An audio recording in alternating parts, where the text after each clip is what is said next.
Good afternoon, everyone, and welcome to another episode of First Canada Live. And today is going to be a good one. We got so much going on. So I'm not going to waste any time. I want to introduce our guest host for the day, Dean's List winner at the Championship 2019 and First Canada Youth Council member, Param. How's it going, buddy? It's going fantastically. I cannot wait for the super duper cool segments that we have on today. And honestly, it's a blast and I'm honored to be on the show. Well, I'm glad to have you on the show. I'm looking forward to some good questions out of you. So welcome to First Canada Live. This is a show where we bring together the First community and try and, restore and create and re-energize some of the excitement that we had from the past season.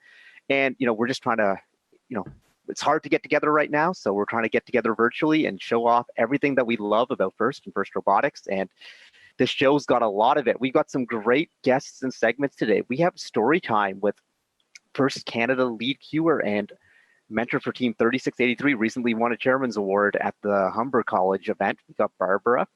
And we have a profile, that's right, on one of the best teams in all of the world, including a robot reveal from Team 2056, OP Robotics from Stony Creek, Ontario. And our Youth Council is back today with a really important and really interesting segment led by Annika Pint, where they're going to be discussing allyship. And that's going to be a really good one for everyone to tune in for. And our first guest is another Storytime segment, an old friend of mine. He's a member of the First Canada board with one of the longest and most impressive first journeys, Jeff Lee. So we'll be getting to that in just a moment. Just a reminder, if you have any questions for us today, post them in chat. We'll try to get as many questions as we can as possible, but let's just keep the discussion going in chat. And we've also encouraged our guests to jump into chat after their segments so they can try and answer your questions directly. Of course, as always with First Canada Live, this is a positive and super excited show. Remember, we're here to have some fun and celebrate excellence in our community and tell stories and have a lot, just to have a blast. So keep it positive in chat, and we'll do the same on the show. So I think it's time to get started here with our first guest. He is an alum of Team 188 going all the way back. He was on the team back in 2004. That's when we met, which is 16 years ago now, Jeff. That's kind of crazy to me. He was a founding mentor on Team 2505, the Electric Sheep, otherwise known as Sheeptown, and was also a mentor of Team 1114. He is now one of two alumni members of the First Canada Board of Directors, Jeff Lee. Hey, Jeff, how's it going? Hey, Karthik. Hey, Param. It's great. Going really well. Thank you guys for having me. I'm really excited to be a part of this. I think it's a great initiative you guys have going on. Well, thank you so much, Jeff, for supporting it and being here today. So I kind of gave a synopsis of your first story, and I mentioned it's a long one because you've done so many different roles, and you've kind of really made the complete journey from student now to board member. But do you want to tell us more about your journey and fill in some of the details for us? Yeah, absolutely. And I'll take sort of note as well to point out, I find my journey sort of specifically interesting as well, because I sort of full disclosure, and you'll hear about this later on. I don't have a career in STEM. I'm a lawyer by training and sort of marketing and business background, but I've stayed involved with First my entire time, sort of really career from high school onward, because I love technology and I love the competitiveness and sort of all of the tenets of First. So it's pretty much exactly as you stated, Karthik. I mean, I started off at Team 188 in high school. My first year was actually 2003. And interestingly enough, I didn't hear about Team 188 at school initially. At the time, my mother was actually working for Scotiabank, which is one of the sponsors for Team 188. And they had come to do a presentation at our office. And she came sort of, just in our regular chats throughout the week, or at one point she mentioned that, there's a really neat robotics team. And she thought, I don't even think she realized initially that it was Woburn. It was my own school, but she told me a little bit about it. So that's sort of how I first heard about it. So for those of you on the line or sort of watching who think that going to do presentations at sponsors doesn't really have any kind of tangible impact, like here's a perfect example, right? It's recruiting, it's making people aware of what you're doing in the community, and obviously just sort of spreading the awareness of First. So I joined in 2003 and sort of just did what any rookie on a team would do. You sort of figure out where you're needed. You help out, whether it's you're countersinking something, or you're like doing scouting at events, you're doing video production, or whatever else you may be, and you sort of just figure out what your role is, and you try and make room for yourself. If you have a natural interest, that'll drive your participation on the team. So I mean, that's sort of where it ended up. And so as I stayed more and more involved with the team, I sort of progressed up through So ultimately, being a sort of a robot operator in 2004 to being the driver and president in 2005, and then I went away to university and sort of came back to mentor and help out a little bit with 188 before deciding to sort of start off our own team with a few friends, Team 2505. And so that was an interesting experience in and of itself. I think as students, we really don't fully appreciate the amount of work, organization, and sort of just sheer effort that your mentors, whether they're mentors from a teacher perspective or mentors from anywhere else in the community or sponsors, how much work it takes to actually start and run a team. So that was a huge sort of learning lesson for me. And then coming out of that, I sort of just stayed in touch with the FRC community generally, whether it was volunteering at events or, being the volunteer coordinator, for example, at our Victoria Park regional event a few years ago. And at which point sort of just, having always stayed connected, whether talking to yourself, Karthik, or a few others in the community, I was sort of eventually, asked and sort of thought about what I consider joining the FRC Robotics Canada board. And I'm happy to say I've been part of the board for a couple of years now. And really our role is to sort of just figure out and determine the strategic direction for FRC in Canada. And, it's been an awesome experience, and I'm always happy to contribute the perspective of someone that's sort of grown up within the program. That's an absolutely incredible story. And it's so cool to see, especially for someone like myself, who's still a student, to see what the future holds for us students, coming out of the program, and how we can give back as alumni and how we can, get involved once we're in university. And you've had this huge expansive journey through FRC. And this is going to be a really tough question, knowing that your experience is so vast. But I want to ask you what your proudest moment has been with FRC. For sure, Param. And I think it's interesting, sort of, we think about giving back in that sense. And, for me, it's never been about giving back because I always enjoy FRC. I still have the same sort of goosebumpy feelings the moment I walk into a district event or an event as I did when I had what I'm going to say is my proudest moment in FRC, winning the 2003 West Michigan Regional. If you can imagine, that's the very first event I ever attended, and we won it. It was actually the first time in, I think, Team 188's history that we had won an event. Karthik, you'll keep me honest on this that one. Was the first time that 188 had ever won an event, and it was also the first time that a Canadian team had won an event outside of Canada.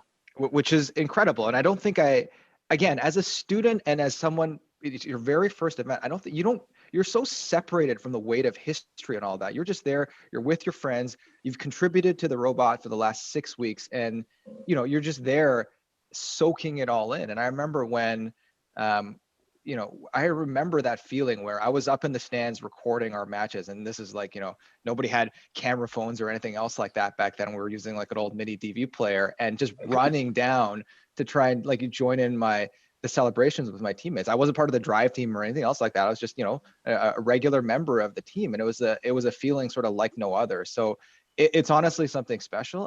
But I think, a lot of people will say that, the very first moment that you ever sort of step into a first competition is probably something memorable. And for me, it was just, I was particularly proud of it, but it was the culmination of all the work that, I had put in, my team members, our mentors had put into it. And it was just great to see. Yeah, it's interesting that you talked about that, the first moment you walk into an event. I know for me, just the first time I ever walked into an event, it was just like, whoa, this is real. This is, and like, you realize how major league it is when people talk about the concept of the Super Bowl of smarts, and like, I know you played rugby in high school or whatever, but like, this was not like any of your rugby games, where you go and there's like 15 people on the sideline kind of golf clapping as it's going on. There's like screaming, there's excitement, and there's music. And that's what FRC Robotics is about. Like, the big show is so inspirational. It's had an impact on so many of us. So Jeff, you and I spend a lot of time, when we're catching up, we always tell old robot stories. It always comes back to the same ones. And I've got some stories in mind that I'm hoping you're going to tell, but is there one story that you want to tell about your first experience that's just, that the audience might find interesting? It could be a historically significant one, or it could just be a small moment in the shop, in room 136. Yeah, absolutely. I mean, it's room 130. I haven't heard that room number in a very long time either. Karthik, I think the story I picked you'll appreciate, and it's something that we've talked about for I don't know how many times on lengthy bus trips or anything else like that to Atlanta or whatnot. But for me, my favorite FRC story comes in 2004, where Yes! you have a little bit of knowledge is a dangerous thing. Let's put it that way. Where myself and a good friend of mine, we had, and it honestly blows my mind to think about the sophistication level of teams today with scouting and everything else like that too. Our scouting team in 2004 consisted of sort of myself watching matches whenever I could, a full-time friend of mine, Adam McLeod, who was there watching every single match in the stands, and sort of, I don't even remember if we had scouting sheets or anything like that. But any event, robot hype videos were just starting to be a thing. That was the really the first year of like the big reveal video. That's right. Yeah. And you're going to talk about one specific team. Absolutely. It blows my mind to think that was 16 years ago or something like that already. But yes, I will talk about one specific team. And my favorite story is how we ended up picking that specific team, much to our detriment. So what I'm talking about, so this is in Atlanta. This is us making it to, I think, the quarterfinals, the elimination rounds in our field. I don't even remember which division it was in, maybe Curie or something else like that. And we are the fourth Archimedes. seed. Archimedes. Are we the Archimedes. fourth seed or the fifth seed? I can't remember. We're midway through. Yeah. And we're trying to figure out who to pick, right? And obviously this is exciting for us. We sort of had an up and down year in the regionals. We had done well. We hadn't won anything up till that point. And, we actually, I think we were starting to peak at the right time. And we had a choice to make. We had a choice to make between Team 111, Wild Stang, and Team 71, the Beatty Beast. And I think we had actually beaten the Beatty Beast in 2003 in West Michigan. But everyone and anyone that sort of knew anything about FIRST, there's a sort of motto. It's like, never bet against the beast. Well, and to be clear, at this point, they had won 3 championships in the last 6 years. Yeah. They were the cheesy poops before they were the cheesy poops before they were the cheesy poops. That's right. Yeah. But I don't remember if they had a hype video or anything else like that. No. Well, this is, and I'm just going to interject. Yeah, absolutely. Back then, so few teams revealed their robots early. One of the coolest moments would be to go to an event, and then robots were shipped in big crates back then. Yeah. And you would gather around the crate of like the best teams, and there would just be a crowd of people watching them uncrate and pulling their robot out, because that was your first time to see it. And Beatty at the time was the team to watch uncrate. And there was just always the people trying to look at it. And like back then, FIRST wasn't as necessarily as open about sharing. And Beatty was one of those teams who would cover their robot with a giant tarp and to like hide it so no one could see it. And it was so just even getting a glimpse of the Beatty robot was a big deal. But Team 111 did something very different that year. And I posted a link in chat, Jeff. Oh, that's perfect. Yeah. So if anyone clicks on that link, I'm dating myself a little bit, but that hype video was amazing. I remember us gathering around as a team watching it, and everyone was blown away by it, not just because they had Jay-Z and Linkin Park as a, as the background music, but the ability to cross over the deck onto the ground seamlessly with their actuators, and it's just. I know another team who could do that year, but just saying. Just saying, yeah, absolutely. You guys were in our division, but it was just it was one of those things where. We decided as a student, like sort of group to like, okay, you know what? Like we were in love with this robot. We think we can work well together. Let's go ahead and pick them. So we picked Wild Stang. And obviously we were a 4 and 5 seed. You sort of face off against each other in the first match and the first set of matches in the quarterfinals. And wouldn't you know it, the very first match I think that we played, I don't know if it was the first or second, the very first match that we played, Wild Stang's doing its thing. It falls over. Literally, the robot falls over very early in the match, and this is still in the days of 2-on-2, right? This is a 2-on-2, so there's no third robot to bail us out. So we're trying to figure out how do we do this. I was the operator at the time, so we're like debating: do we go ahead and try and play 1-on-2, or do we somehow get Wild Stang right side up again? And I think after a little bit, we were trying to play 1-on-2, and then we decided, let's screw it, let's try and get them over onto their side. So we managed to tip them back up. But at that point, so much time had passed that we already lost that first match. And then again, so because it was 2-on-2, the third robot had to play in the second match. So then I can't remember, did we have Wild Stang play in the second match, or if it was us playing in the second match? No, Wild Stang played both matches. Wild Stang played both matches. Despite you being the captain. Yeah, exactly. And so we made that decision just again, based on, I think we were very much in love with that robot and still enamored of the idea that, they could accomplish everything. And so. Well, the other thing for our viewers to remember, at that point, Wild Stang and Beatty were kind of like 1114 and 2056. The way 1114 and 2056 were 5-6 years ago, where they were just like the two most dominant teams, the most dominant personalities in the program. Raul Oliveira, the coach of Team 111, was just a very like charismatic, and like he was known as like who Tyler Holtzman is now for 2056 is what Raul Oliveira was for 111 back then. Just like the best engineer and first would design the robots by hand sketches, not using CAD back then. Yeah. And these complicated swerve drives with all these linkages, it was just the most impressive thing. So, and you can imagine as a sort of, you know, a grade 11 student that at that point, this is your second year in robotics, and you're talking to Raul and you're talking to the Wildstang team and try to get, you know, it was incredible. Now in hindsight, of course, you know, we lost and we didn't advance, and I think Beatty ended up winning. I forget how far they got. Okay, so they went to the world champion. There you go. Maybe I just blocked that out of my memory, but you know, so it was obviously a lesson learned for us in terms of, you know, the importance for the diligence of scouting and all that kind of stuff. But it was one of those things where you know, Karthik brings it up every now and again when we meet up, and it was just such a fun thing to think about, that we had the choice to pick between two amazing teams back then. And it's just you know, it's a great story that I'd never get tired of sort of hearing and talking about. Well, I mean, we bring it up a lot, you know, and remember, like, a lot of people don't realize this, but like, who were like the president of First Canada, Mark Bredner, was one of your strategy mentors back then. Right. Well, you know, and so heavily involved in those discussions. And you know, history may say that myself and Mr. Bredner had differing opinions from the scouting team, and we may have, you know, wanted to pick 71, but that was just I have to say, championship was a different experience back then.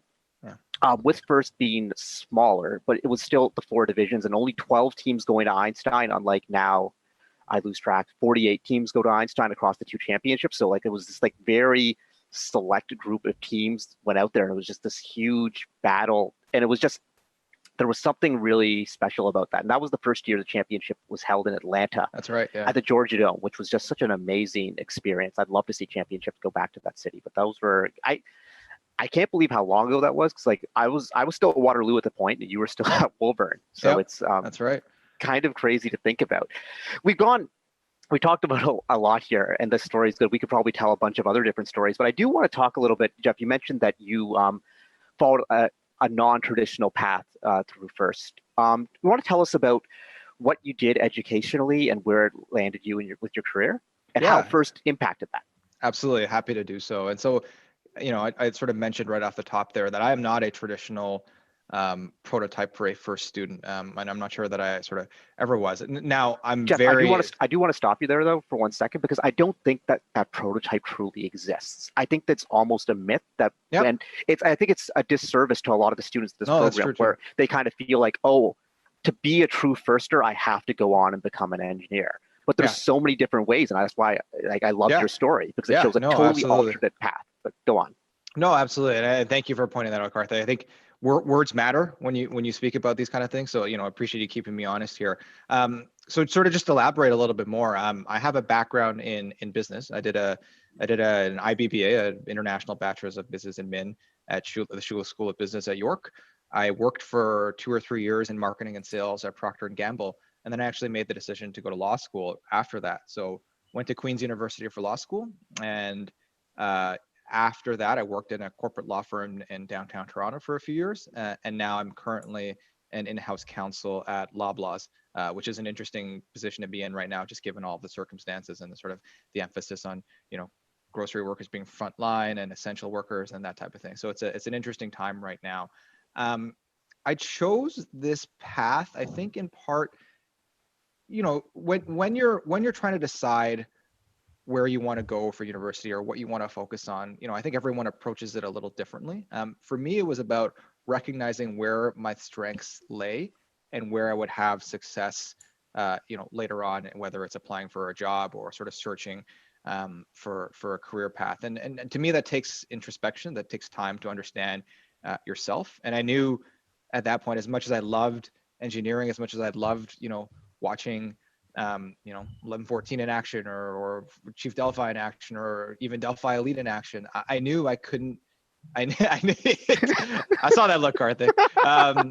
There's some good history there too. Good stories there. Yeah, good stories there. I knew that, you know, for me, it would be difficult to get to that level where I would be the one designing, manufacturing, sort of anything to do with the physical components of the robot. And that's just applied to me personally. So I thought, if I can do business and marketing, and then, I can speak and I can sort of talk and still do analysis and do things like that, then for me, that's the career path I want to take. And, you can still stay connected to FIRST no matter what career path you take. And I think, Karthik, that's sort of what you were talking about. There is no mold for how one stays involved in FIRST or how one remains successful in FIRST. And sort of, I'm evidence of that, and I'm happy to say as a result. So I wouldn't say that, FIRST inspired that career path, but I will say that I see fingerprints of my time in FIRST sort of all over the place in my career, both before and present day.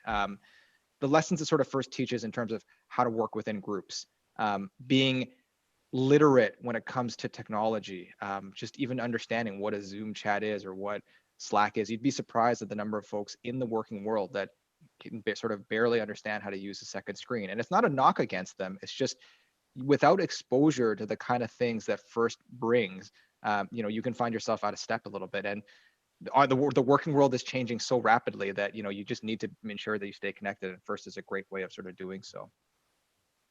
That's amazing that your career is in, that you have that sort of perspective. Param, do you have any questions for Jeff? Yeah, definitely. So you just mentioned that you took this non-traditional career path for students coming out of FRC.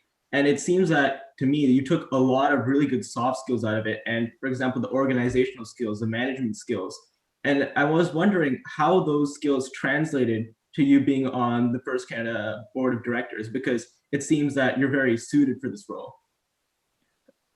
No, I appreciate that, Param. Thank you. No, I mean, I think in addition to the technical skills that you do learn when you're part of a FIRST robotics team, right? Whatever team you're part of, whether you're on the drive crew, the pick crew, or sort of up there in the stand scouting or building or whatever else, I think you're exactly right. You learn a ton of different organizational skills, whether you realize at that point you're actually learning them or not. And I think that's important. It's 6 weeks of compressed time during the build season. It's probably a few weeks or months prior to that and after that during competition season and leading up to the beginning of the season, really.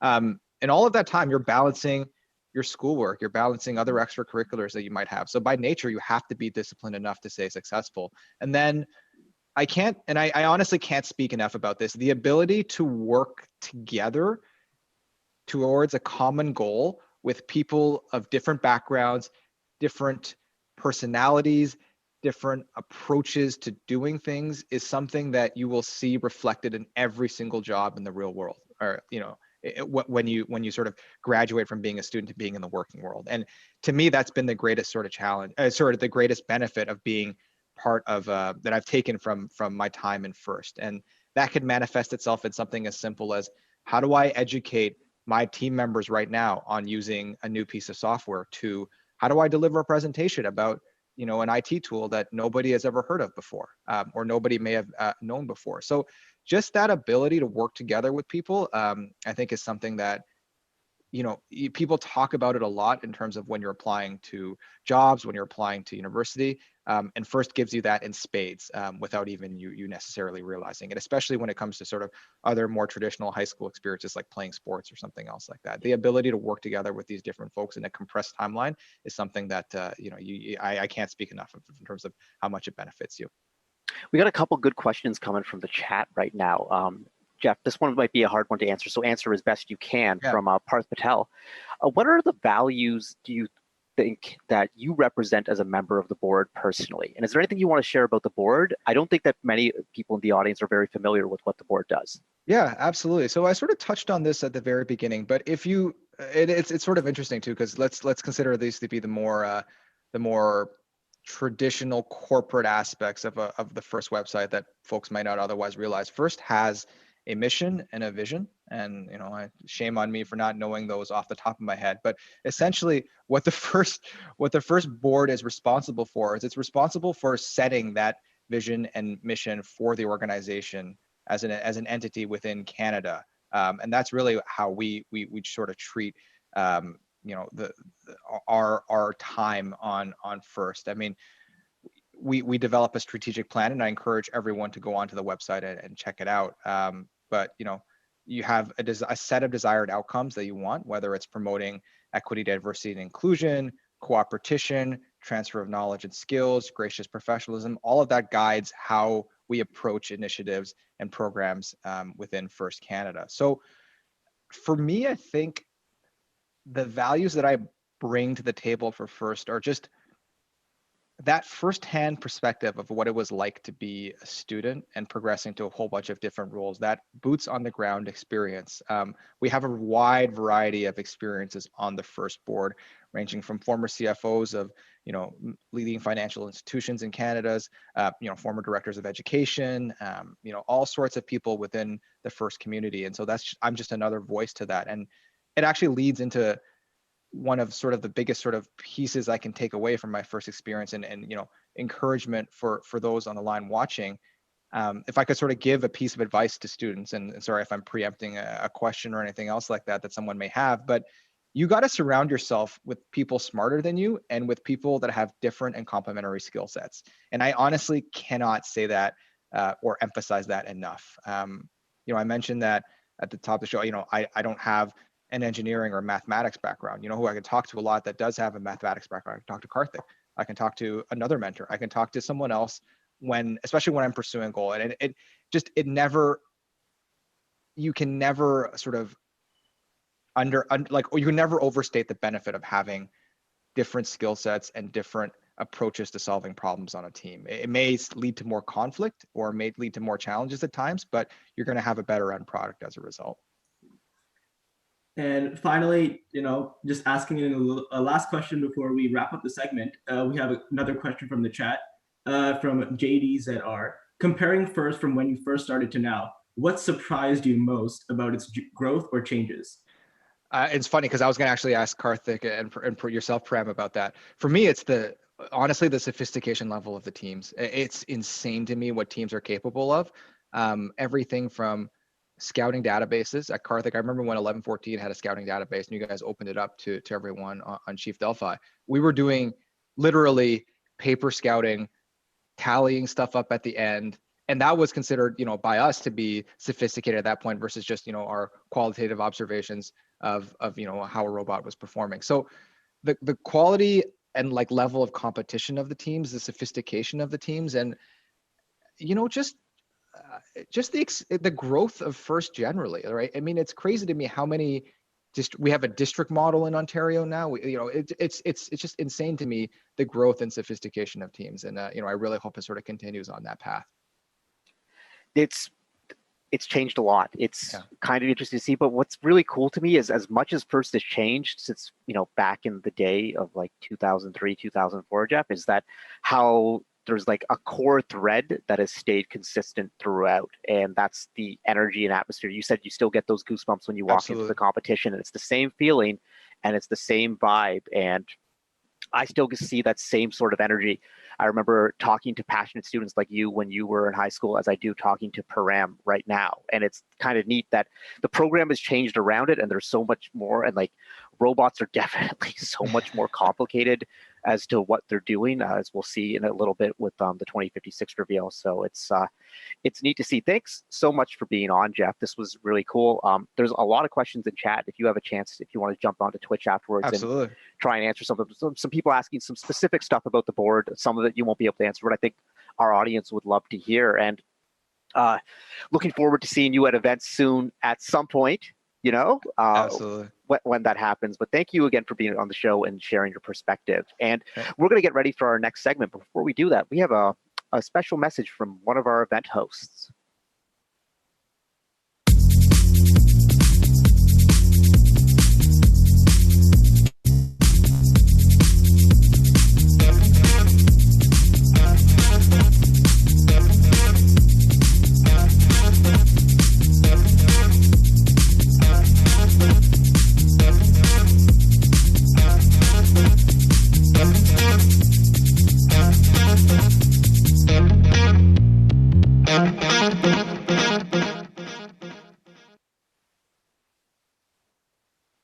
right, thank you, Durham College. And we are back for another Storytime segment. Jeff really set us off right there, but I think we got a really good one coming up too. Param, have you met our next guest? I have actually never met our next guest, but I am very excited to do so for the first time on First Canada Live. That's right. Our next guest is our First Canada Lead Cure, winner of the Volunteer Appreciation Award, and a mentor for Team 3683. It's Barbara. Hey, Barbara, how are you doing? Hey, Karthik. Hey, Param. I'm doing good.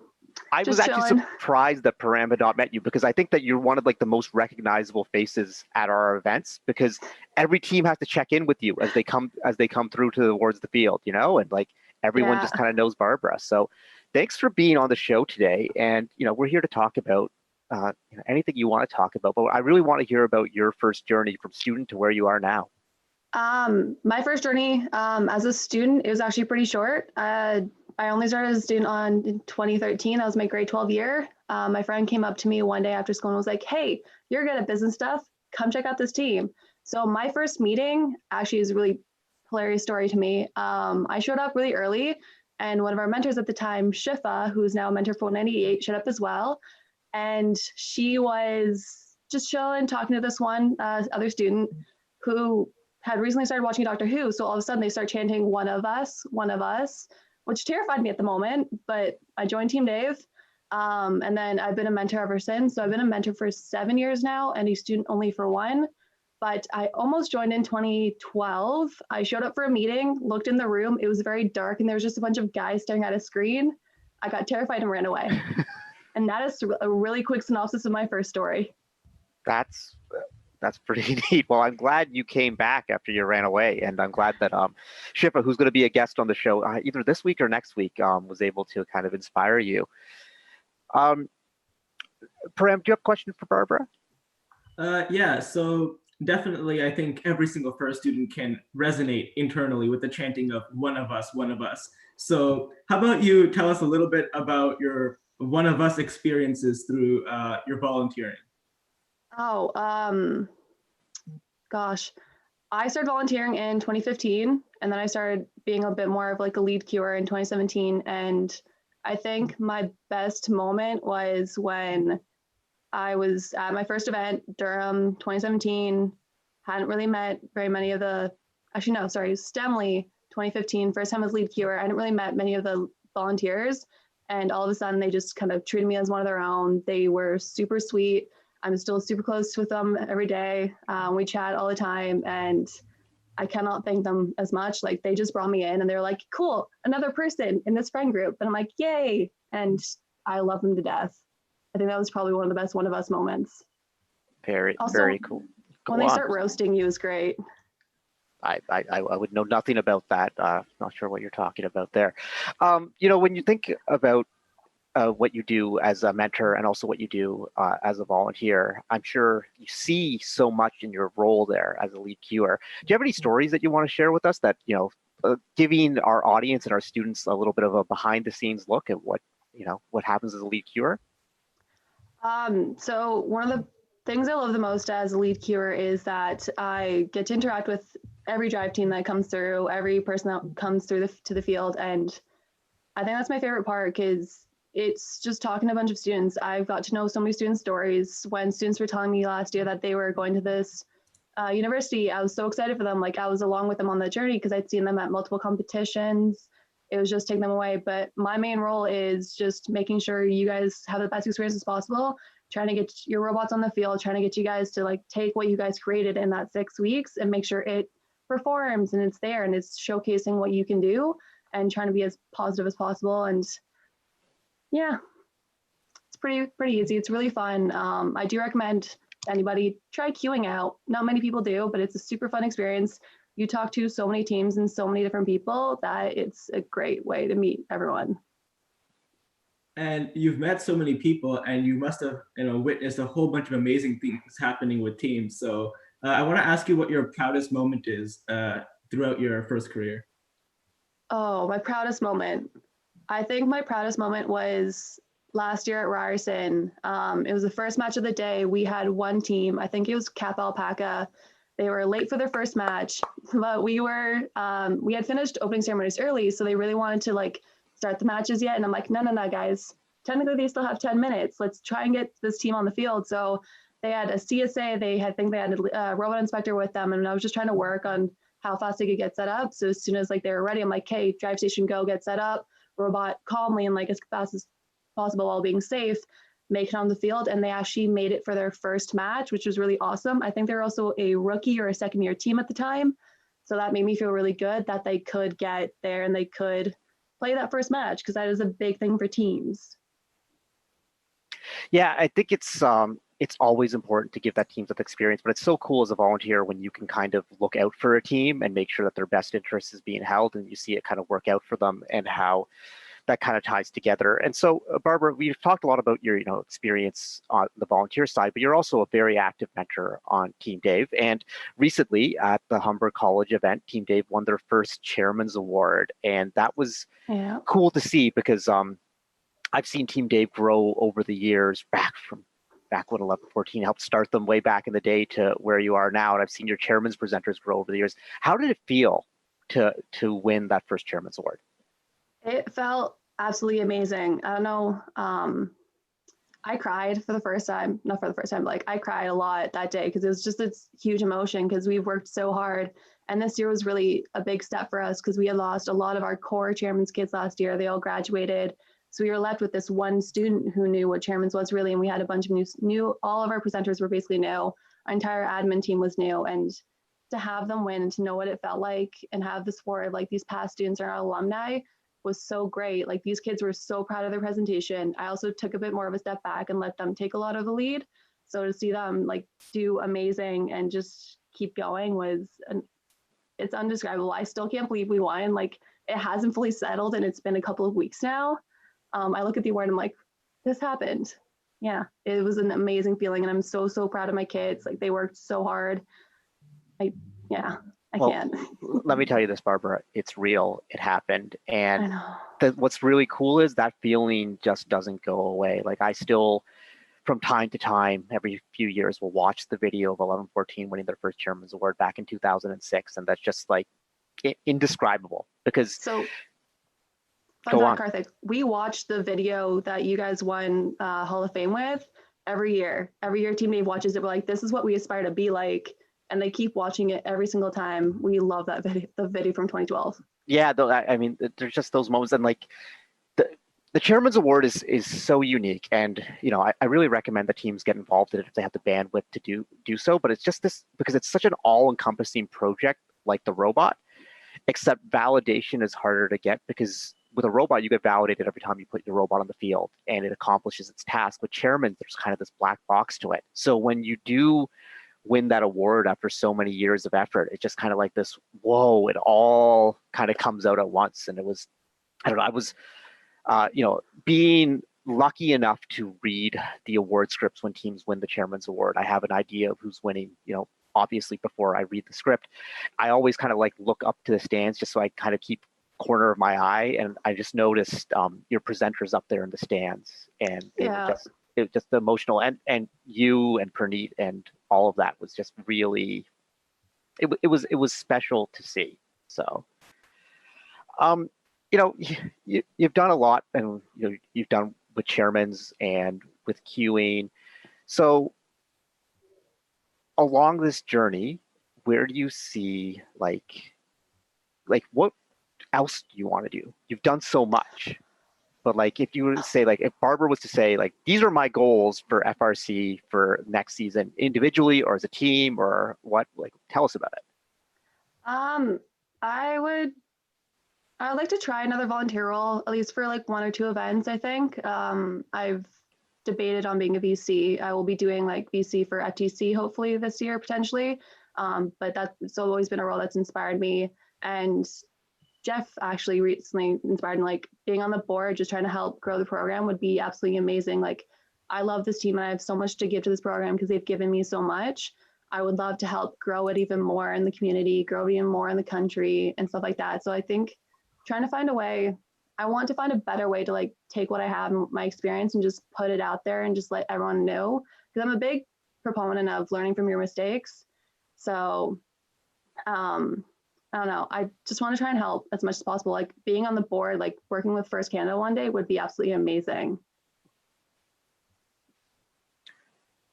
Param, do you got a question for Barbara?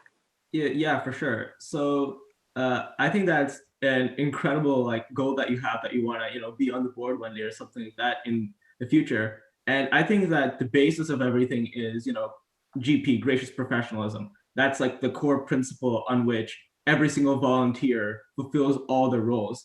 And we have a question here. We've seen you handle the role of cure with such gracious professionalism. So how do you stay so patient and remain so inspiring to teams? You know, sometimes there's that one team who hasn't got on the field yet, but how do you, you know, keep GP strong in those times? So the way I like to phrase it is like I'm known for being a little bit more stern, for like being really like, you guys need to make sure you guys move on, like start moving to the field. But the way I keep positive is I know that these kids have worked so hard and they want to make sure that they showcase what they've done. So just like, I don't know how to put this in words.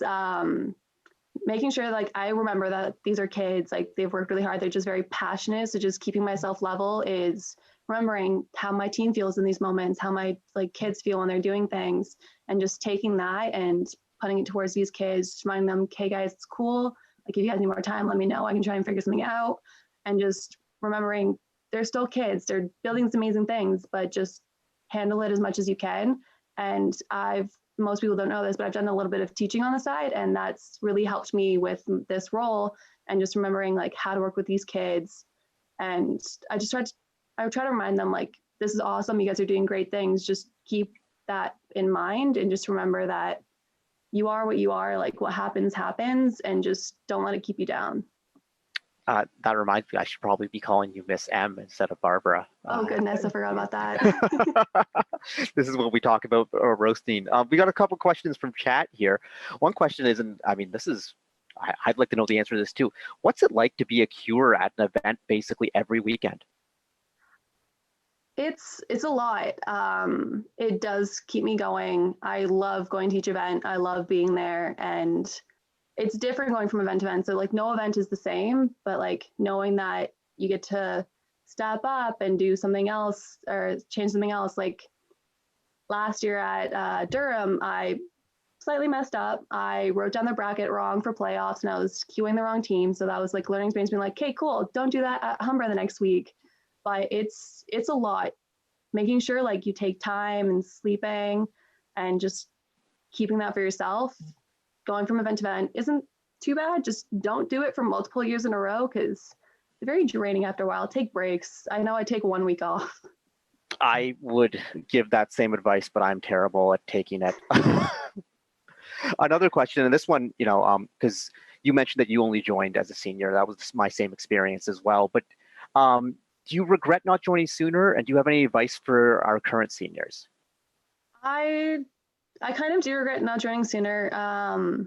I wish like I probably would have gotten a lot more out of this experience as a student, but at the same time, I wouldn't be the person I am now and the mentor I am now if I had joined sooner. I think I would have had a little bit of a different view. But to the seniors, like take your time. You follow your heart. Like you know what you want to do with life. You know what you want to do.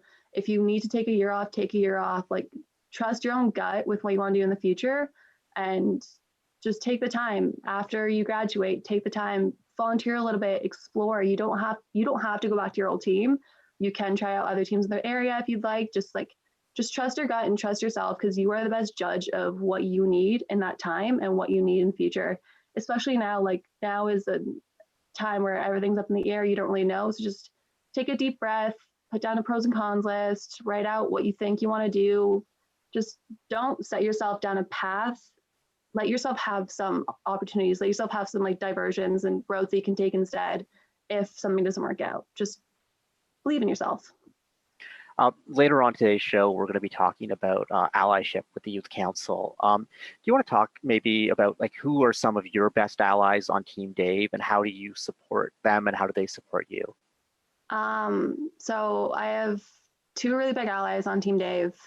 One of them, most of everyone knows, he is the head ref of Ontario. His name is Praneet. Praneet and I have been really close friends for 6 years now, I think. And it's changed since he joined Team Dave. I knew him before Team Dave, and he really helped me out during my first year of university, but I always know that I can go to him for help. And if I'm struggling or like something on the team is bugging me, and like he's build and I'm like business, so there are sometimes some clashes. He can help level me out, like keep me straight, be like, hey, this is great, but just tone it down a bit. And it's really great having someone on the other side of the team that is just there to help me and just knows my past and just can keep pushing me forward and trying to be the best one I can be. And I do the same thing for him. Like I try to be there and I try to work with him to see how Team Dave can be the best team we can be and work together. My other ally is actually a previous panelist's sister, Nikita. She joined on admin last year, and she has been my rock for this year. Like she's there for whenever I need her. She helps me out so much and just says, hey, I can take this on for once. I can do this if you need to take a break. And she's been great. And I've been helping her through some of her own issues, like trying to tell her, this is awesome. Like take a step back, like breathe. Like she's still in university. And right now it's kind of an uphill battle. And it's just trying to be there for her and trying to be her being there for me. Like we talk till like midnight sometimes. And like, it's great. I love working with her. And she's such a great addition to the team. That's fabulous. And it's kind of neat that you have, on the business side, and that you have this new mentor who, you're kind of taking under your wing. That's a really cool kind of way of handling it. And now taking another question from the chat, we have Parth from 610, who is asking, what is Team Dave's robot name? Yes, the eternal question for this season. So some backstory. I heard it's Geta. It is not K. That's yes what Praneet no. told me. So it is in 2016, one of our alumni now, but like student at the time, was like, oh my God, Tenet would be a great name for like our 10th season. And this is Team Dave's 10th season and first. So I'm like, okay, cool. And we've been saying that for years and it was never an issue until this year. I'm like, hey guys, the robot's name is Tenet. They're like, why do you get to choose? I'm like, I've been saying this for 4 years. And then the kids really like Geta. So it's officially named Geta in the code. But if you look at the Blue Alliance, it is Tennant after David Tennant, who is in Harry Potter and Doctor Who. Please call it Tennant. Praneet and the drivers told me it was Geta, and it was very confusing. Yeah. It was, I know. Technically, it should be Tennant. It's a whole thing. It's as long as it's after a famous Dave, I shouldn't really be angry because that's our thing. But it's Tennant, guys. It's Tennant. So going back to Humber, which was such a cool event, and we're talking about that Chairman's Award win again. Your Chairman's video was one of the better ones I've seen in a while. So explain that first, if you can briefly describe it to the audience, so everyone knows what we're talking about, and then explain how that vision came about. So our video starts with a student walking into our workshop and they encounter a hologram, which is actually our teacher this year.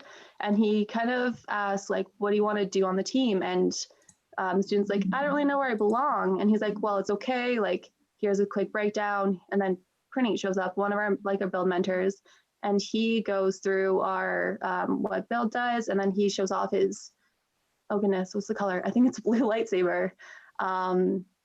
And the lightsabers are a big thing for us, and I'll explain that in a bit. And then Praneet is walking along, taking him through the area we work in to our software mentor, who then explains about software, shows off his green lightsaber. And then I walk in and start talking about our business. And then it ends up with one of our senior students, Jordan, who starts talking about the team and starts talking about everything else that we do. And it's just like this whole encompassing moment of like, this kid's in awe, but he's still learning about all the possibilities on the team.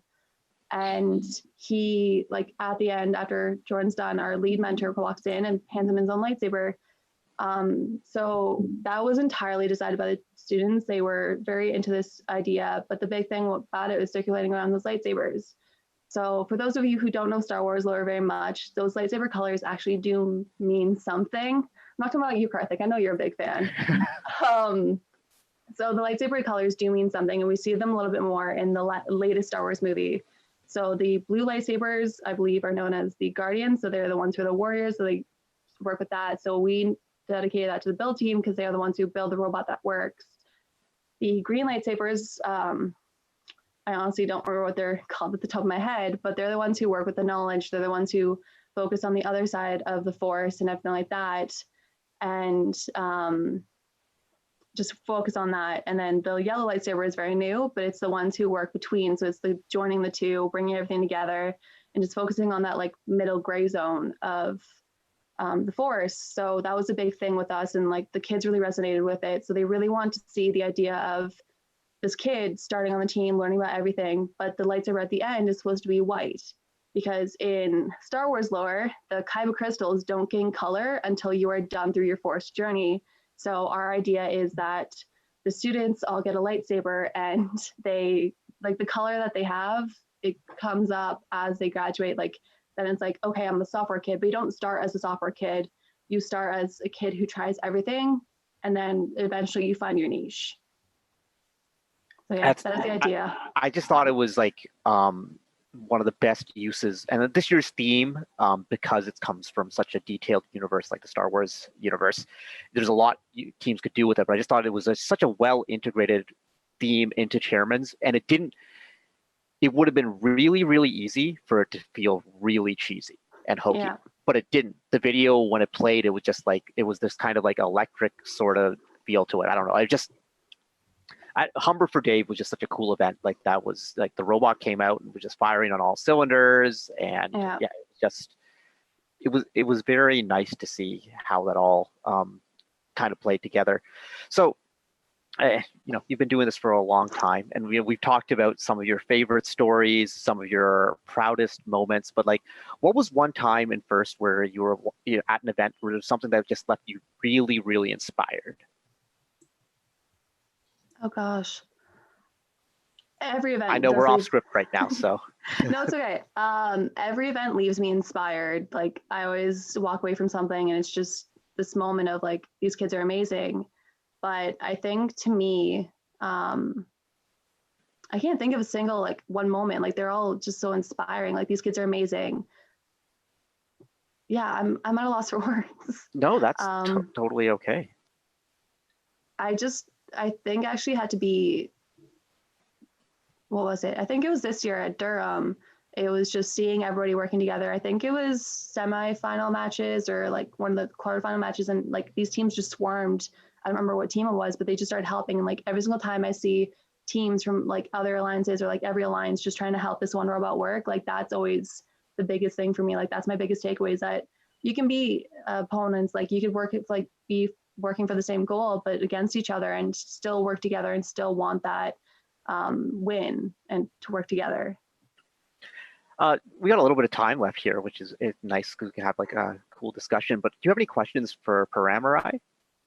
I do. Actually, this is for Param. Okay. My question for you is, what do you do to give back to volunteers? So like, my favorite thing is when teams think, it's like, what do you think of the volunteers? Like, would you ever volunteer, anything like that?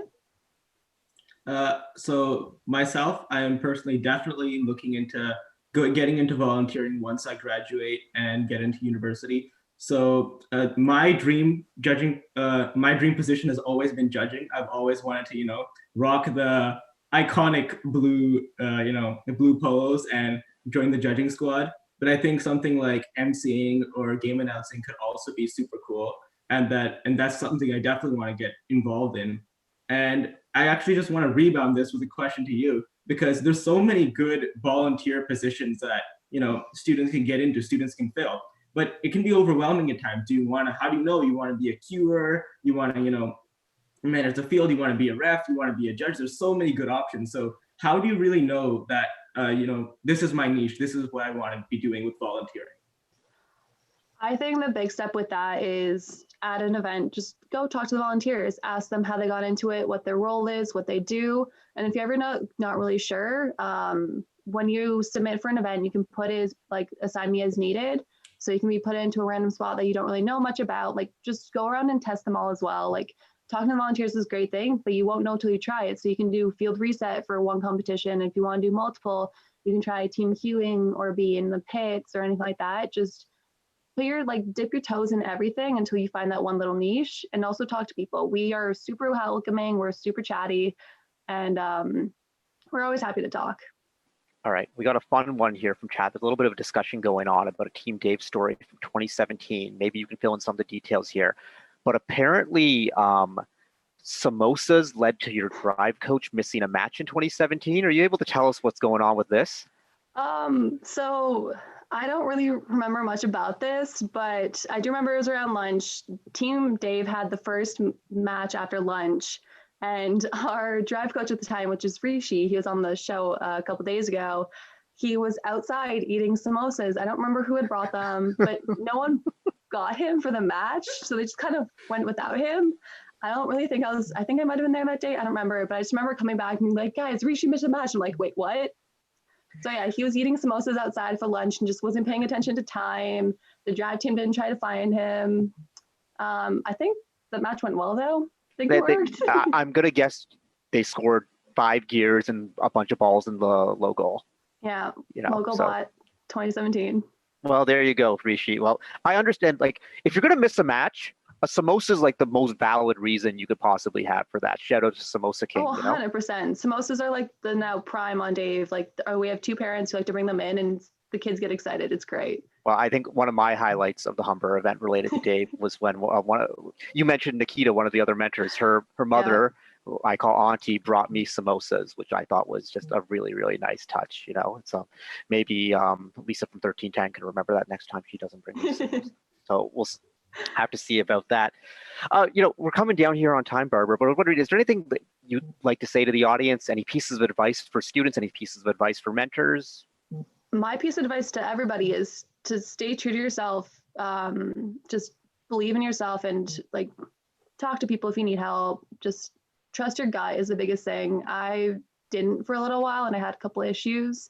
I'm always happy to talk about them if anyone wants to ask, but just trust your gut and like, what's best for you. And although other people can be giving you advice and I feel like that, just take it with a grain of salt. Just know what you want and just pursue it in your way. Everyone's way is different and no one's journey, no one's story is the same.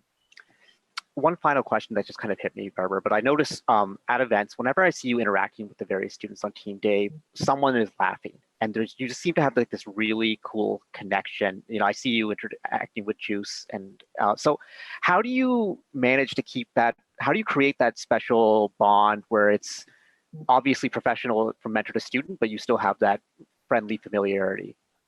I don't tell kids, when they ask me a question and they ask me for like a specific example, I try to be as honest as possible. And I believe honesty is very key.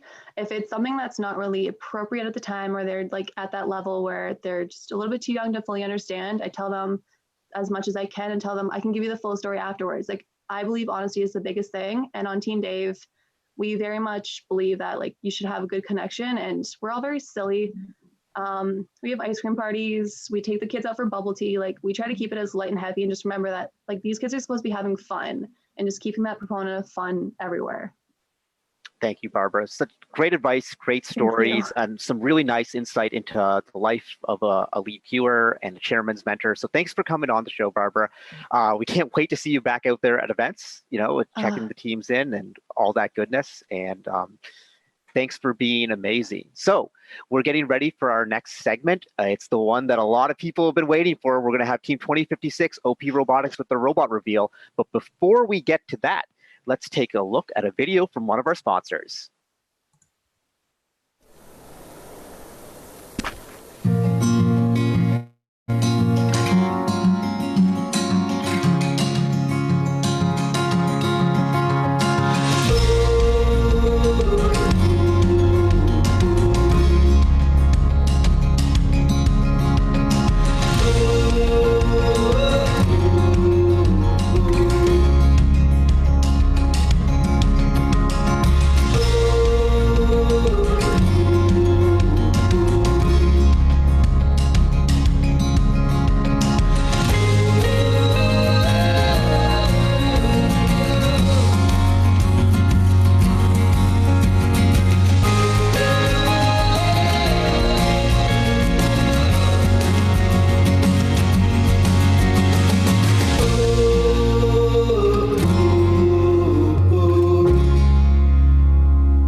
All right, welcome back.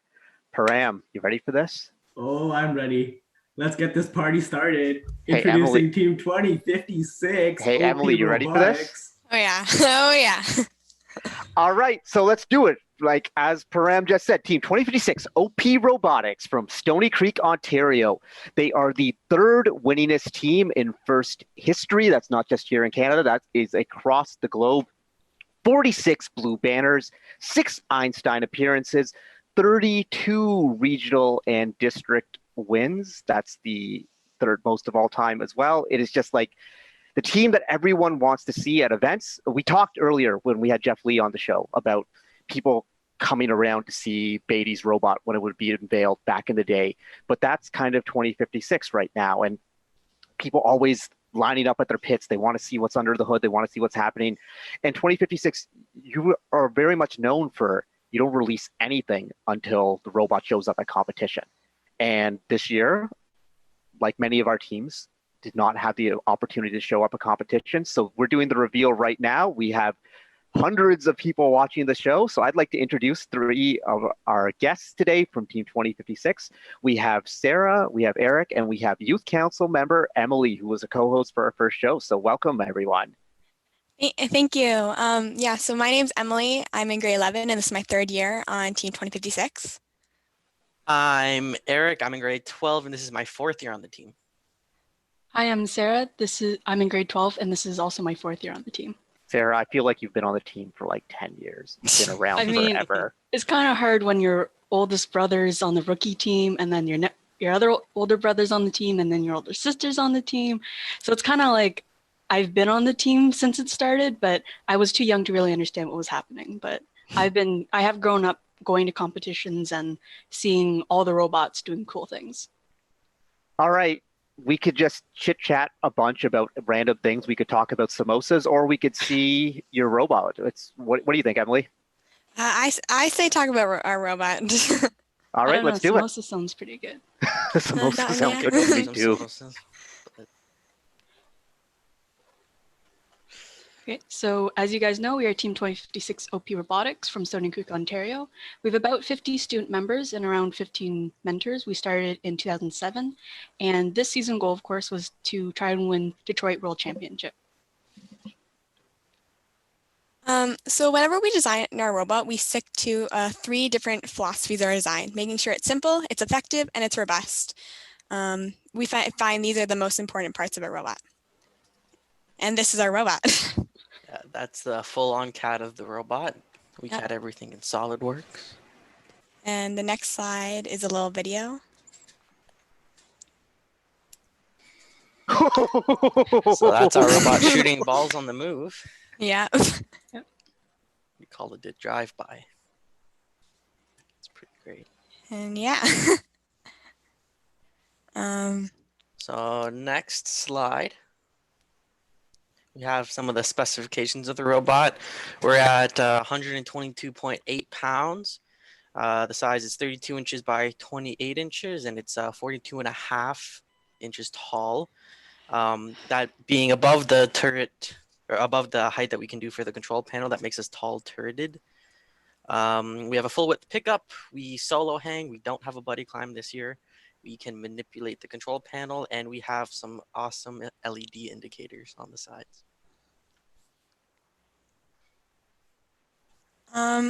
And so this year our robot was named Legacy, and the reason for this was because of these 3 people. Woody Flowers was an inspiration to all students in the first program as he promoted Greek professionalism. Rhoda Brender was an inspiring volunteer and the wife of Mark Brender. She always supported everyone in the First Canada community. And Margaret Morse, who was the mother on our team, and she always supported our team at competitions. We wanted to dedicate our robot to them, to these wonderful people with the impact they've had on our team. And these images are stickers we were going to have on our robot this year once we got to competitions, but we didn't make it that far, so yeah. So I assume many people are wondering why we went tall compared to a lot of the other competitive robots. I was only asked about like by 30 people in chat right away. So yeah. So early on, we decided that there'd be 2 main roles on when we reach higher levels of competition. So there'd be like the close cleanup robot and then the HP cycling robot. The close cleanup robot would need to be able to score well under defense and hit a high percentage of 3-point shots. Thus, HP cycling robot would need to be able to cycle quickly from your own HP station. Our early testing showed that behind the control panel was a very promising. And so we felt that even if we built tall, we could still shoot the long shot, because it'd be a lot harder if we went shorter, because there'd be a shorter angle from where the ball would leave the robot. This ended up not being the case with the deterring balls at events, but at the time we felt that we could fill either role with a tall robot, and it greatly reduced the design challenge of our other goals like hanging, control panel manipulation, high percentage, and the high percentage inner goal. In the end, so many other top teams built short robots, but that didn't matter, because when we built tall, we'd always pair up probably with another short robot, and that would mean that we'd have a variety of different robot sizes and versatility of abilities. And of course, again, like having a higher release point improved the shot trajectory. And these were the priorities we listed when we started design this year. So of course, after the game is showed and we read the manual, we always talk about what we want our robot to do and then listing how we prioritize it. So our first priority was to hang, and that's on the uneven bar.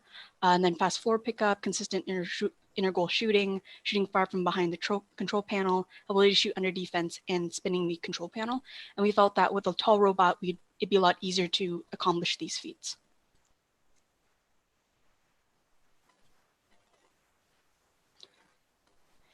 And so when we were testing things out for our robot, our first thought that we wanted to have some sort of shooter similar to our 2012 robot and similar to our 2017 robot. So this is a video of us, our 2017 robot on an angle shooting the 2020 ball in slow motion, because we pretty much just wanted to see what the kind of distance the balls had and what kind of range we had.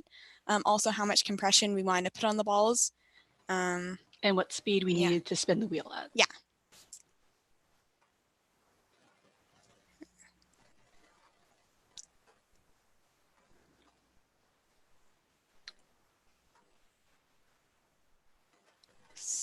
They're the subsystems that we'll be going briefly over on our different robots: the drivetrain, the intake, the upper/elevator, the hangar, and the turret.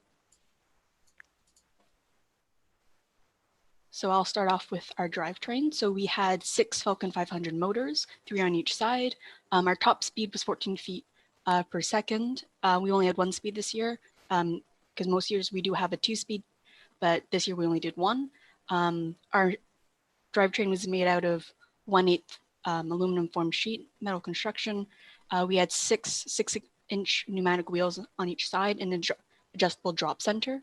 We chose pneumatic wheels in order to be able to roll over the steel bars in the middle of the rendezvous zone. And then we had a drop center that was adjustable, so that way if we needed, so we'd be able to get the rock if we needed to.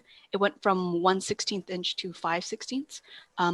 But at the moment, and it didn't change, was our drop was 5/32, if anyone's wondering. So I have multiple questions on the drivetrain, so I'm just going to go through them one by one. I'll start with the adjustable drop center. How would it be adjusted, and how do you ensure that you keep the left-right side and the right side the exact same height?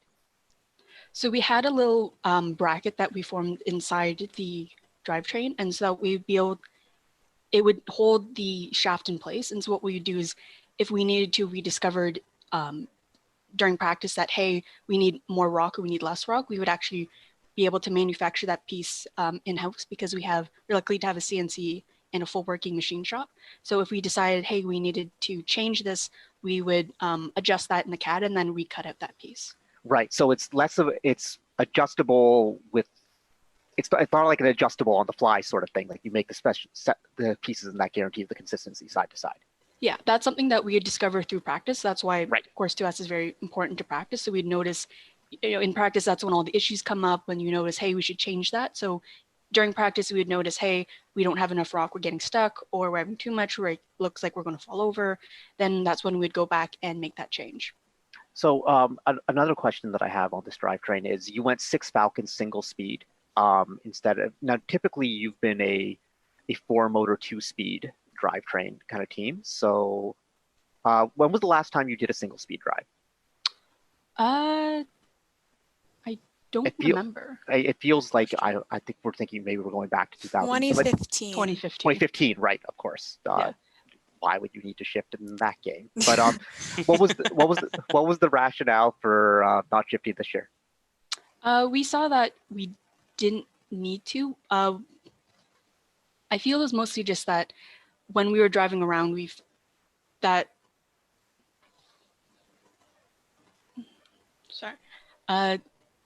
feel like we were talking about we didn't feel like we needed to shift gears. Most of the time we would have the two different gear sets, one of them being having high torque but low speed, and then quick speed with lower torque.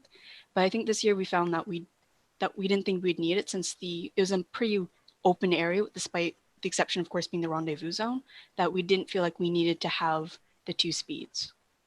Also helps that, you know, Vex came out with the new Falcon 500, or CTRE or whatever, came out with the new Falcon 500s. They're so powerful that they can go super fast, but they can also push low. So if we found that we needed to push a robot, we could still do that without having that second speed.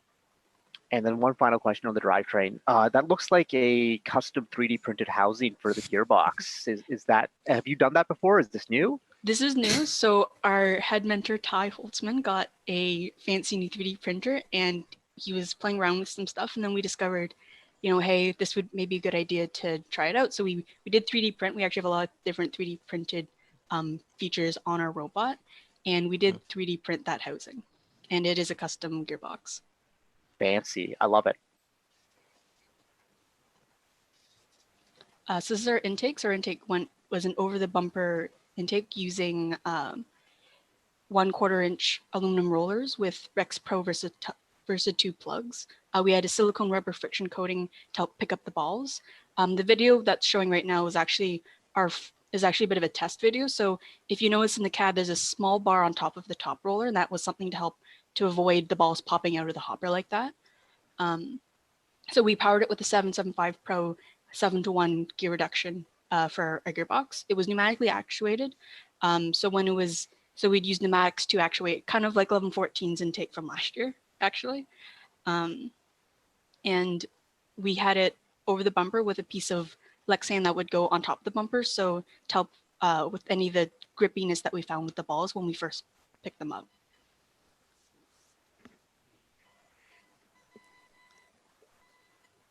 So for our hopper/elevator section, we have independently driven hopper and elevator conveyors that allow us to queue balls up in the elevator. We also have double-sided conveyors preventing the balls from rolling onto each other, which prevents jams in the hopper. We have passive side rollers on this to center the ball prior to being fed into a turret. And we also have a closed loop velocity control on the elevator, which ensures a constant speed feed into the shooter. Our balls didn't jam inside the hopper too much, but that was just a precaution we made. I also want to point out there's a little picture in the middle there. On the back of our elevator, we have like an X and a Rebel Alliance logo that we were able to cut out, which is my favorite part of the robot by far. I'm a big fan. Yeah.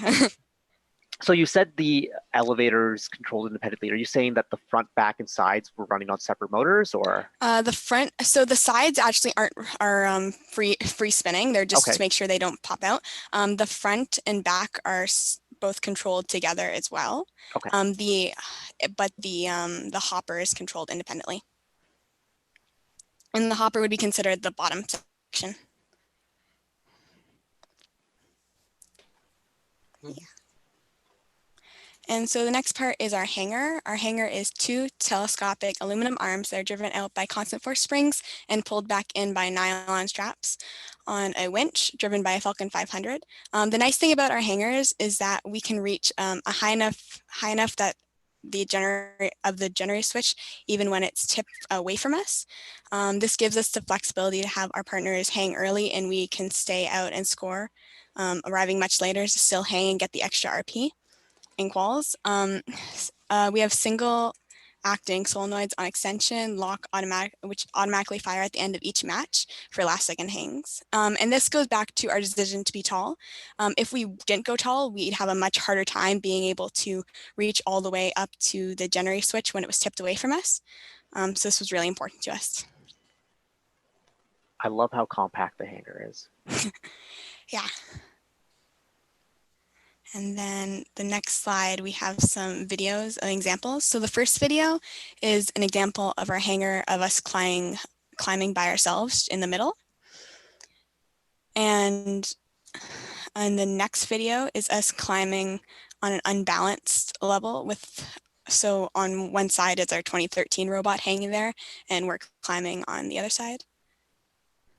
Once it stops swaying, it is actually leveled. We got a little thing to level. measure the degrees, and we Yeah, put we it have on a- there, so Yeah. you could actually see pretty easily. What I found this year was that it was almost always level. Just like the 8 8 degrees was yeah. way more. Once you Way more got into freedom. once you got into it, you realize 8 degrees is a lot. Like, it doesn't seem like a lot, but it really is. Well, 8 degrees when you're talking about a 4-foot span actually turns into, and so it's Yeah. the word level was like used loosely there. And if anyone's wondering what the red tapes on the bars, a lot of our team had a habit of hitting our head on that thing. I think we counted as like 37 people. 37? 37 separate hits. occasions Um, of smashing your head. Do I need to buy helmets for all of you? I mean, like it was normally like the same people over and over again. I have my own couple hits on there. I know Emily does. I have not hit it yet. Do you have any other names that you could name who hit their head on there? Possibly drive coaches? I cannot confirm or deny that cannot time may confirm. have done it. Just checking. Yeah. Okay, so the next and last subsystem we're talking about is the shooter and turret. So the shooter, it has a 2-position hood, and we chose to do that over infinitely adjustable designs for simplicity. When we were looking at the release angle of the ball, we felt that 2 discrete angles would be easier to tune from for the different locations that we wanted to shoot from. And thanks to this, we were also able to have 3 different velocities for the shooter, like for the wheel, to match where we wanted to shoot, like the positions on the field that we wanted to shoot from. And we were only able to get these angles and know this because of our high release angle. And that is another product and a reason that we decided to build a tall robot. I'm really impressed that you were intelligent enough to be able to make it work with just 2 positions and 3 speeds. That is, with so many teams trying the continuously variable route when it comes to hood angle and with velocity, you've simplified the challenge immensely by only having 6 combinations. So that is very impressive. And I think this goes, I need every team watching this right now to be paying attention, that this is one of the best teams in the world, but their shooter is actually ridiculously simple. There's complexity within the details, but the concept is 2 positions, 3 speeds. That's it.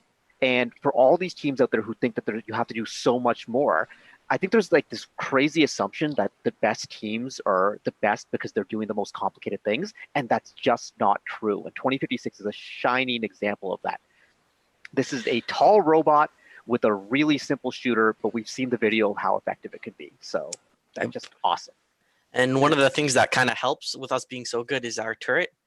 It has a bag motor with 9-to-1 Versa planetary on it, and it has a mag encoder. This setup gives us 335 degrees of rotation, so we're able to rotate and we're able to know exactly where we kind of are. The last kind of part of our shooter and turret is what we call the spinny boy.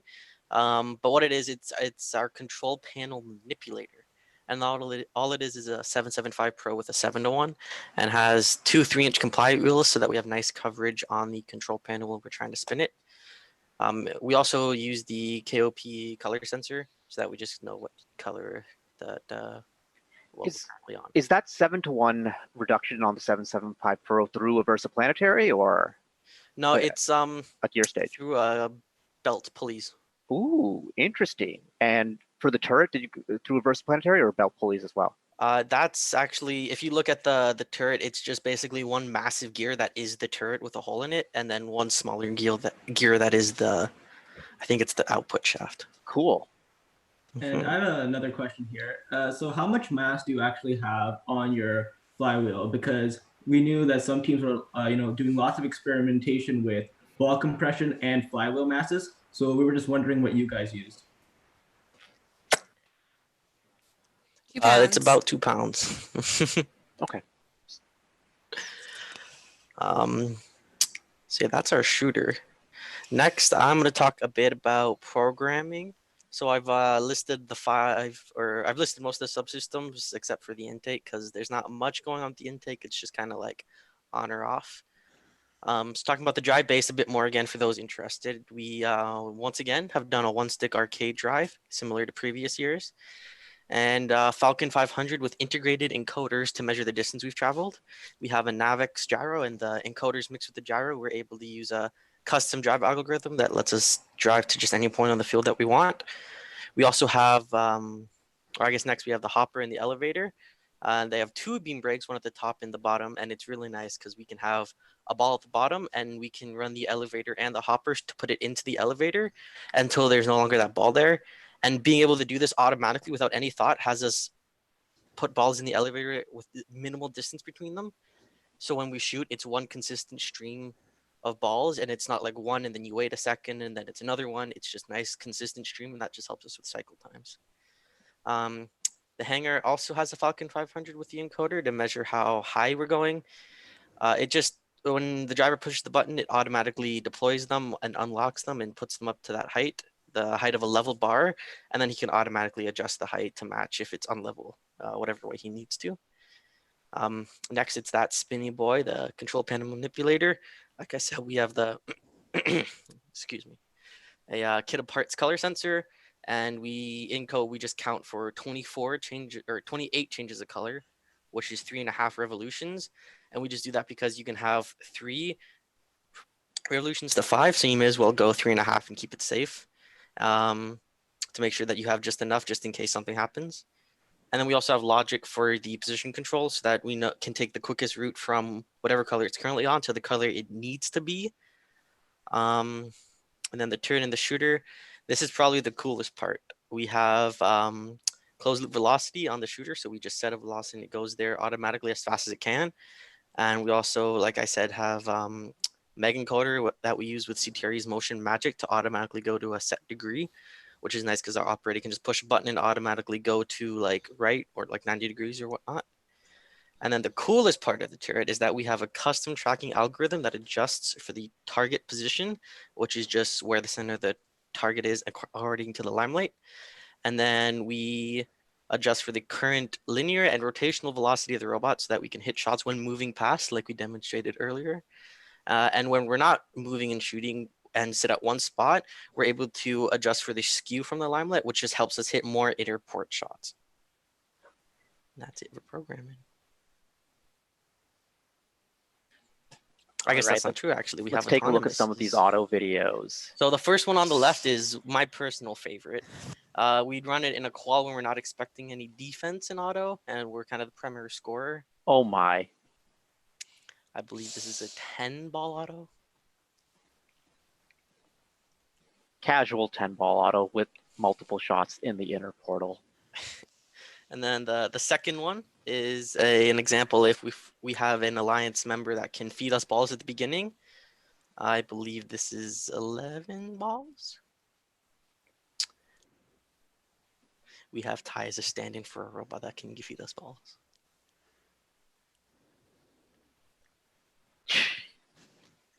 And then the final auto that we're showcasing is that we have a partner that can run on the trench side. So similar to the auto that we just showed, the second one, we're going to run on the opposite side and collect all the balls and then shoot them to complement them and just collect all the balls on our side and score them in auto. That is fabulous. Hey, we have a bunch of questions in chat, so I just want to start trying to blast through them. I know you wanted to talk a little bit about scouting, but I think we're going to probably run out of time. So first question is, with the current situation, you probably can't even answer this, but I'm going to ask it anyways, and IRI being moved into late June, does 2056 think they'll be able to attend if IRI is still running and if we're allowed to leave the country? We want to compete if we're able to, but we really have to just see what the situation's going on, especially with the world situation. But if we can, we and as defending champions, with the free entry. Yeah. If we're allowed to go to America, I can assume we're going to try and make it to IRI. Yeah, we all absolutely want to go. Yeah. 2056 uses a lot of custom gearboxes. What resources would you recommend for teams looking to start in this area? So the gears that we use are from Vex Pro. So a lot of them we we looked a lot after the Vex Pro gearboxes because we used the pre-built the kits before. So I think from looking at that, it was from there we were able to develop our own and knowing what we want each gearbox to do. From that, then we create the gearbox for the needed situation. Sweet. Hey, let's jump ahead and take a look at a little bit of your scouting stuff while we queue up some more of these questions from chat. Okay, so this was our scouting app for this year. We had, it was mostly myself along with a mentor that was building this. So this was made using React and Redux in Visual Studios, and we used Material UI to build the interface.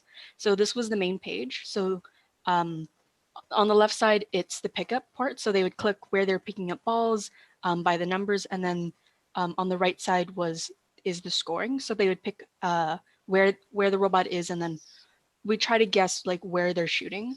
It's a little hard to tell if it's in the inner or outer ports because of depending on where you're sitting in the crowd. But if you can see, there's a little triangle on the target zone. So we made it so that there'd be different zones sectioned off per the map. So it'd be target zone, close trench, far trench, rendezvous zone, just to get a general sense of where these robots will be shooting from. And then on the right side, of course, there's all the, there's the control panel manipulation. It allowed also the scout, to go into when they're going to hanging or if they're playing defense against other robots. So this was about our third app making this. So it was still a bit of a learning experience, but we're planning on continuing making scouting apps because they're a lot easier to handle and to deal with than a paper system, but they also allow us to collect equally as precise data. So that's sweet. Before we dive into your strategy app, we also want to get to a couple more of these questions from chat. We want to try and make sure that a lot of people tuned in for this, so they want to hear what's going on. What went into the decision to use 775 Pros for the shooter over the Falcons, or over Neos, or over any other motor? I believe we chose 775 Pros just because space mainly. There's not a lot of space around that turret, and we were sort of confined this year. Yeah, if we were using Falcon 500s, we would have had to, because the max RPM is less, we'd have to put like a giant gear or pulley on the output shaft and have a nice tiny one where the actual shooter is. Because when we shoot at 4, 5, 6,000 RPM. So it's kind of fast. Right, yeah, and if you're using the Falcon, you'd probably want to do an upduction, as people call it. Such a terrible word. And then, yeah, the 775 Pro plays into that. A question from the audience: did you use pneumatics in your robot? If so, where did you use them? I know I saw them in one spot. Yes, we use them for our hanger and for pushing in and out of our intake folds in and also pushes out, and then for our hanger it sort of releases it and then it goes up and then extends. Yeah, we also have pneumatics on the hood, that 2 position for the angle. That's pneumatics. How fast did you drive over the rendezvous zone? Since you can't go under the trench, how much will it slow you down? Basically, can you just blaze across there? We can. During practice, Tom would just say, let's just see what happens. And so we would speed over it as fast as we absolutely can.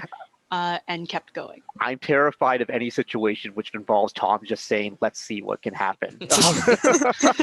We haven't tipped it though. So it hasn't been tipped. Wasn't that bad.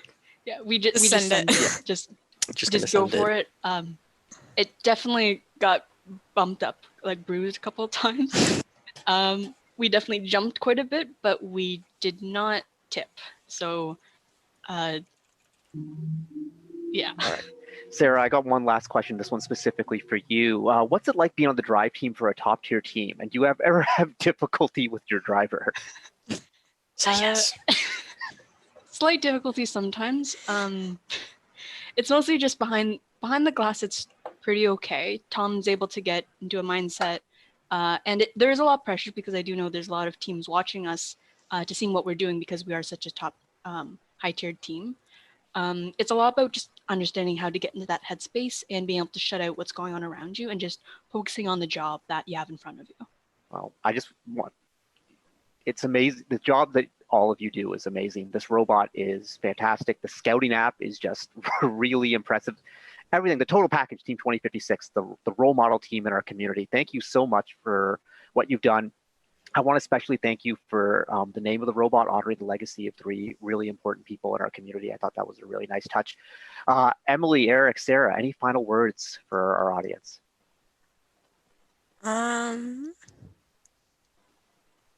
I hope we get to compete sometime with this robot. Yes. I don't want to see my code Yeah. go to waste. I think this I don't is wanna probably see one it. of our best years, and this is definitely one of my favorite robots. As for the drive team, a lot of us are in our final years that we do want to hopefully be able to compete one last time, even if it's at an off-season event, just be able to drive together and go to a competition. Because also it's just the atmosphere, it's so different when you're on the floor, and that be able to meet other teams. And we hope that we're able to have one last chance to be really, like as a student, beyond that, in that whole environment. Well, thank you, 2056. I hope that you have a chance to compete. Eric and Sarah, you deserve the opportunity, just like every other student in our program who's in their last year deserves that chance to get out there to compete at least once. And I've been watching 2056 since the very beginning, since 2007. And I know I'm only judging on a snapshot of a few videos that I've seen. This looks like your best robot of all time. So it gave me the same sort of goosebumps I got the first time 1114 hurdled in 2008. So it's very, very cool to see. Thank you for being on the show. Thank you for everything you've done. There's more people in chat who want to talk to you, so if you can dive into chat on Twitch and engage with them for a little bit, that would be great. But it's time for us to move on to our next segment. Thank you, 2056. Thank But you we're for having bringing us. back. Thank you for having us. Bye, everyone. Thanks. Bye, Eric. Miss you, Eric. I miss you. So sad. I know, tears. Eric and I are like BFF. We got a great segment coming up with our youth council on allyship. So I'd like to welcome our youth council now with Annika. And we've got Mason, Cyrus, and Adalia here today. And Namira is on as well. What up, youth council? Thanks, Karthik. Hello, It's great to be back here with 4 fabulous members of our youth council, 2 of which are making their first appearance on the First Canada live broadcast this season. I'd like to turn it over to Cyrus to start off by introducing himself and telling the viewing audience a little bit more about him. Hi there, I'm Cyrus. I'm from Teammate 65. Originally on my team, I was on the drive team back in grade 9, and then throughout the years on my team, I kind of moved over to machining, and then that was my main focus for my grade 10, 11, and 12 years. Thanks, Cyrus. How about you, Mason? Can you repeat the question, sorry? Yeah, can you tell the viewing audience a little bit more about yourself? Oh, I'm Mason. I'm in grade 12. This is my 4th year on a FRC Robotics team and my 3rd year on my current team. Welcome. Thank you so much for joining us. Over to you, Namira. Hi, everyone. My name is Namira. I am in grade 11, and I'm on team 7480, the Machine Mavericks from Kingston. It is our 2nd year as a team and my 2nd year in FRC. Great to have you back on one of the Youth Council spotlights. And Adalia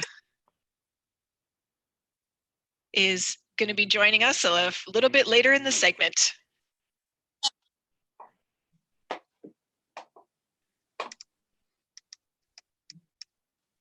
Here's a picture of Adalia for those of you that haven't had a chance to meet her yet. And as I mentioned, she'll join us a little bit later on.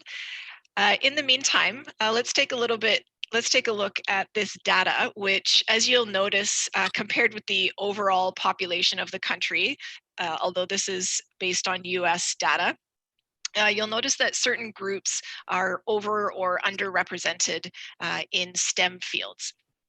And at FRC Robotics Canada, we're committed to creating a culture in which youth of all races, gender identities, abilities, and social circumstances have an opportunity to participate and potentially pursue education and careers in STEM fields, as we know many participants in FRC go on to do. And so today we're going to be talking about some of the initiatives that are designed to create those equitable and inclusive environments that promote diversity of participants in our program. And one of the ways you can do that is through allyship. I just want to do a quick check and make sure that my screen is being shared. I don't believe we're seeing it just yet, Annika. Awesome. But as you're kind of tracking that down and getting the screen share going, oh, it looks like it's popping up right now. There we go. Thanks everyone for your patience. So let's take a closer look at allyship today. We've got, again, a couple of initiatives that we're going to be talking about, one of which you might have seen if you're at some of the earlier events, going like hotcakes at the swag booth. These were some buttons that youth council members designed and created for free distribution at the events to help increase visibility and awareness about the LGBTQ2S+ community. And I wonder if Cyrus or Mason, if you might tell us a little bit more about this initiative. Yeah, so Mason, Go ahead, Cyrus. So originally this initiative started because we wanted to, like you said, increase that awareness, increase that visibility of the LGBTQ+ community. Because the fact is that with these buttons and with increasing the visibility, you develop a really strong community. That's what it ends up doing. Because even for myself, as someone that's in the community, when I see someone wearing a pride button, it gives me so much joy, and it almost makes me connected to that person. And it's that sense of community, and it's that connection between everybody that we really want to instill in the in FIRST. Good. So these buttons aren't only for people who are part of the LGBT community. They're also for any allies who want to show their support, because as Cyrus said, seeing that is very important. So another, I don't know, do you want to touch on the pronouns buttons, or do you want me to do that? If you'd like to do it, that'd be awesome. All right. So another initiative that we may be taking into consideration is offering pronoun buttons or ribbons to go on name tags. And that way you know what people's pronouns are, and that way somebody doesn't get misgendered. So that may be something we're considering in the future. Until then, it's always good to ask if you don't know someone's pronouns, or just use gender neutral pronouns. Thanks so much, Mason. Can you give an example of a gender neutral pronoun that someone could use if they weren't sure? They, them pronouns. Perfect. Thanks so much to the two of you for helping create these buttons. You can see some action there on the slide that you were hard at work during doing the production of these, and also to let the audience know about the meaning behind wearing this, wearing one of these buttons, and the allyship that it shows to the LGBTQ2S+ community. Yeah. So look for those at future events. Another initiative for which the Youth Council has been responsible is the Diversity First Instagram campaign. And I know, Namira, you played a big role in getting this one started. I wonder if you could share more about how that came about, and what are some of your future goals for this initiative? Sure, thanks, Annika. And about those pins, see, I'm an ally and I'm rocking my rainbow pin. I love these pins so much. They're so cute and so wonderful.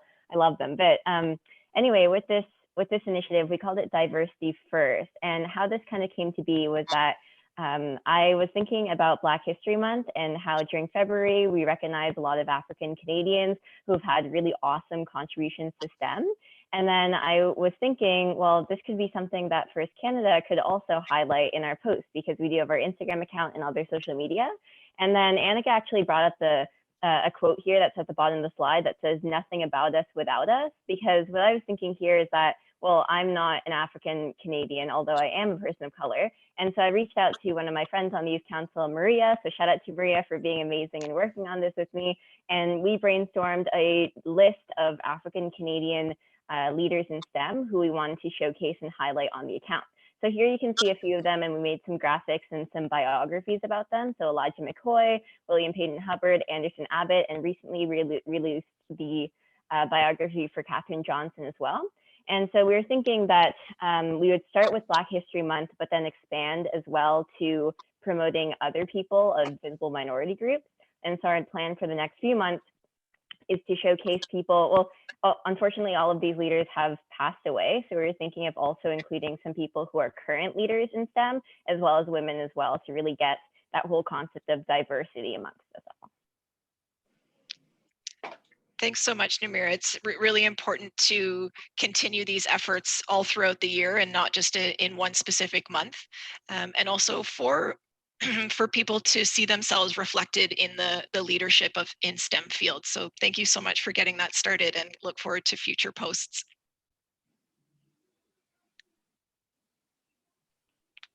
We've got some other youth council members who are hard at work at another initiative. They've been working on developing an allyship guide and video series.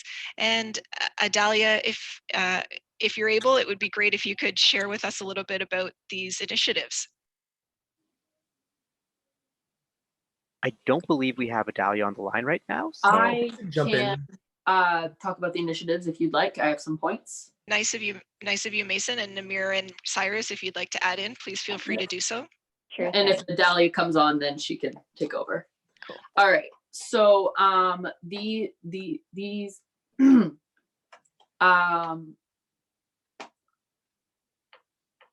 oh shoot, wrong slide. I apologize.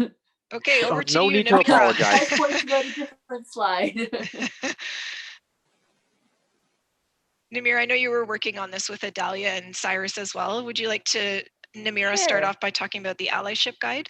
Sure. So there are two big parts to this whole allyship initiative that we've been working on.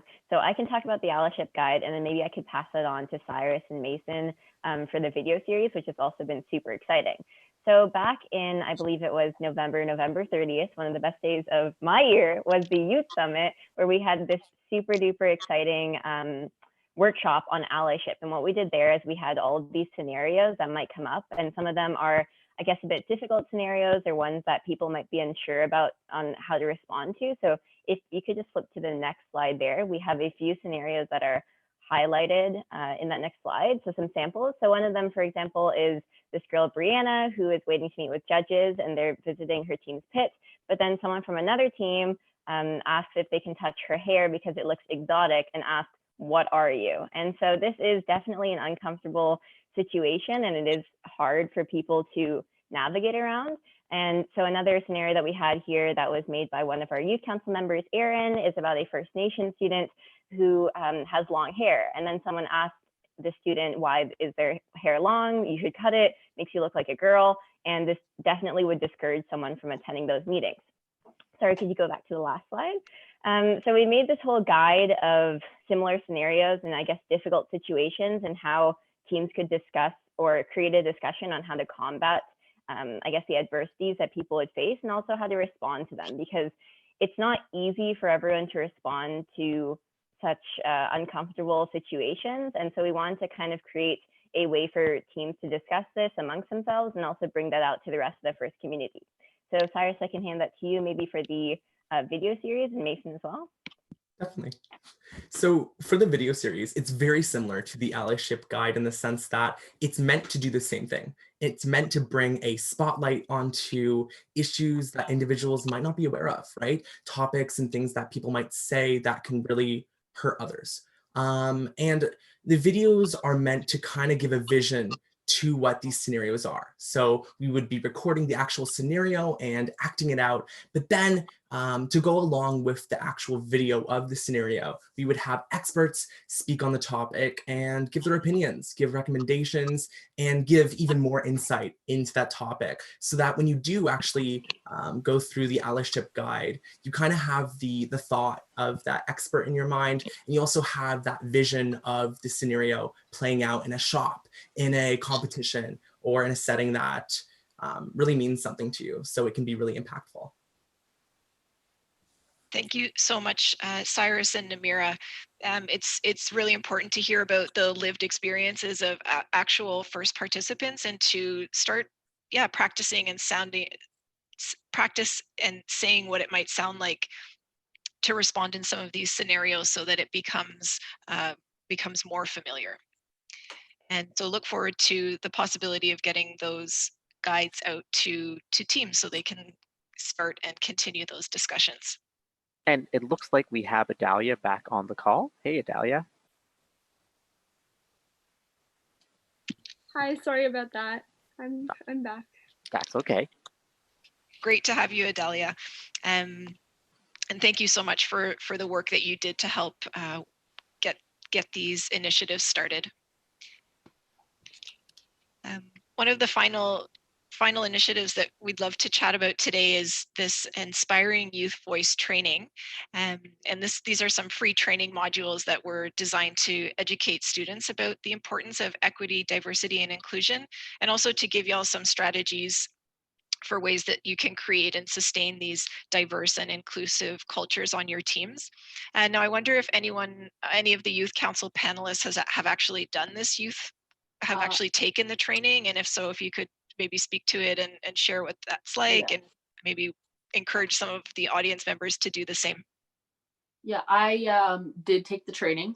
I found it very helpful. I think that everybody in FRC should take the time to do this. It's quick, and it really helps you take into perspective how people in certain minorities may feel, because there's a lot of discrimination towards particular people. It could be based on race, gender, sexuality, disabilities, or their social class. And sometimes these discriminations don't come in a straightforward form, and they could just be a type of like a micro aggression towards this particular group of people. And so we need to take time to listen to other people when they tell us they have an issue, listen to what we can do to better things for them. We need to treat everybody with equity and equality, no matter what their circumstances may be. And I really feel like this, there's 3 portions to these modules that really can explain what we can do to better our teams and our everyday lives. I had the opportunity to take the training, and I found them really insightful. I think one of the most interesting things I found is that I think that there's a lot of people who probably are like, well, you know, I'm already a good ally, or I get diversity and I understand, but the training talked a lot about our hidden biases and our subconscious biases, and there's some specific modules involving that. And, you know, all of us may have even the best intentions and really have done the reading and are ready to be good allies, but we don't. It's hard to strip away what society has built in us for these biases. And it's people acting with no malice whatsoever. They're not trying to be hateful, but these biases do exist. And recognizing these biases and understanding that they create barriers for people from underrepresented groups is so important to helping recognize your own privilege and understanding the obstacles that exist and what needs to be done to really truly create equity. So that's why I thought these trainings were very valuable for people who know a lot about EDI or people who have no idea. Everyone can benefit from this. Thanks so much, both Mason and Karthik, for mentioning that. And when you say really everyone should take this, there's also some modules designed more for coaches, mentors, and volunteers, although students are welcome to take this one, and conversely, coaches, mentors, and volunteers are welcome to take the youth training. They're actually like quite good companions, and there's some different information in both of them. So you've got some free time on your hands, and what better way to spend it than to learning more about how to remove those barriers, like the ones Karthik was describing. And of course, during our Youth Council Spotlight, we've got to get some audience participation going on. So hoping that you'll consider logging into or visiting www.menti.com yet again and using code 210729 to vote on some of the actions that you have taken or would be willing to take to support diversity and inclusion on your team. And although these are just a few of the many things you can do,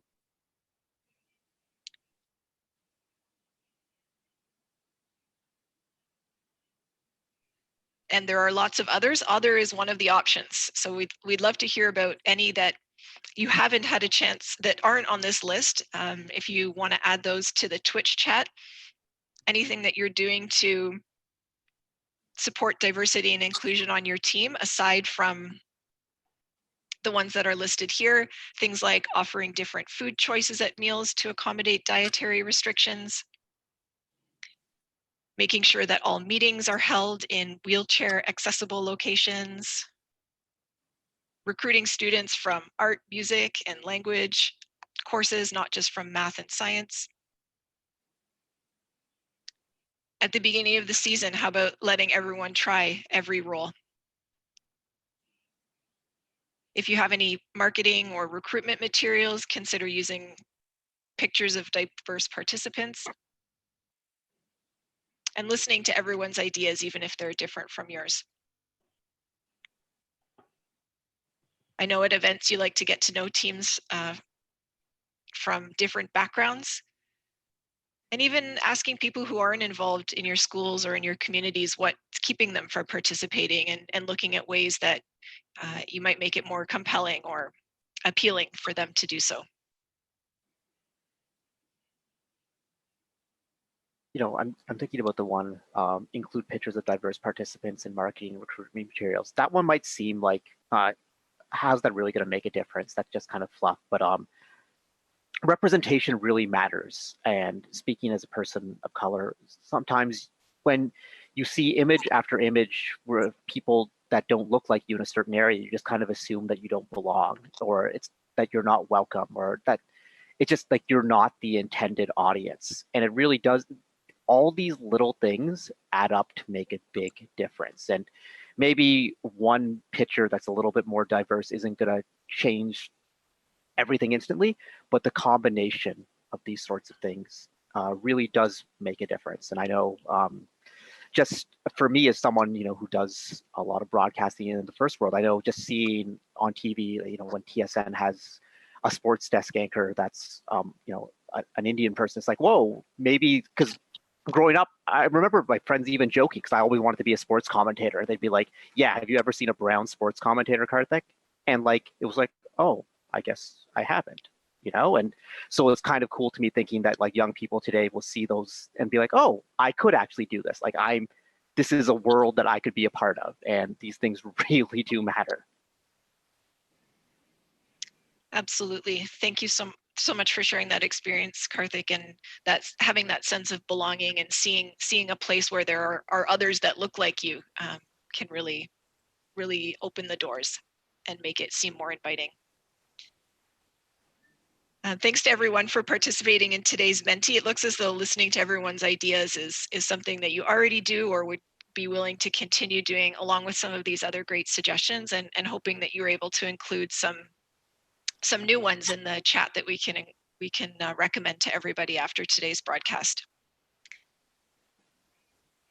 And we've got a little bit more time left, and so I know this is a serious topic, but thought we would I love the games. We would have a little bit of fun today. Checking to make sure y'all can see the screen. Oh yeah. Nice. So let's get ready to play round one, Wheel of Fortune. Can we rename it Control Panel though? Just tie into this year's game. So Cyrus and Adalia, if it's okay with you, I've paired you up to be on a team together. And would you like to spin or pass? Adalia, what do you think we should do? I think we should spin. Okay, let's All right, let's spin.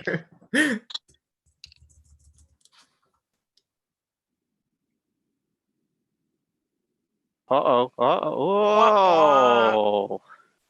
Sorry, team. You are bankrupt already, but you'll have another chance. Cyrus, you can't lose any money you don't have. That is true. That is true. All right, Mason, how about you? Would you like to pass or spin? I'll spin. All right, let's do this.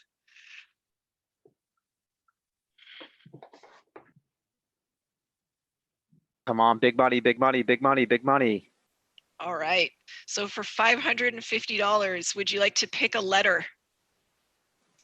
Yeah. E. E. You think you have to pick a consonant. Consonant. You can Because only buy if you have I don't know no vowels. how money, to you play can't. this game. That's okay. So- Pick any letter that's not a vowel, Mason. Okay, M. Mason. Okay, there are no M's in the clue. Namira, over to you. I'm definitely spinning. Okay. In it to win it. I've never played this before. This I is very love it. exciting. Okay, pick a consonant from the letters, remaining letters available. I say T. T, all right. T is We've a got good letter. 2 T's. I'll be your Vanna White today. Woo! And you've got $600. You have a chance to spin again, buy a vowel, or pass. I'll spin again. Okay.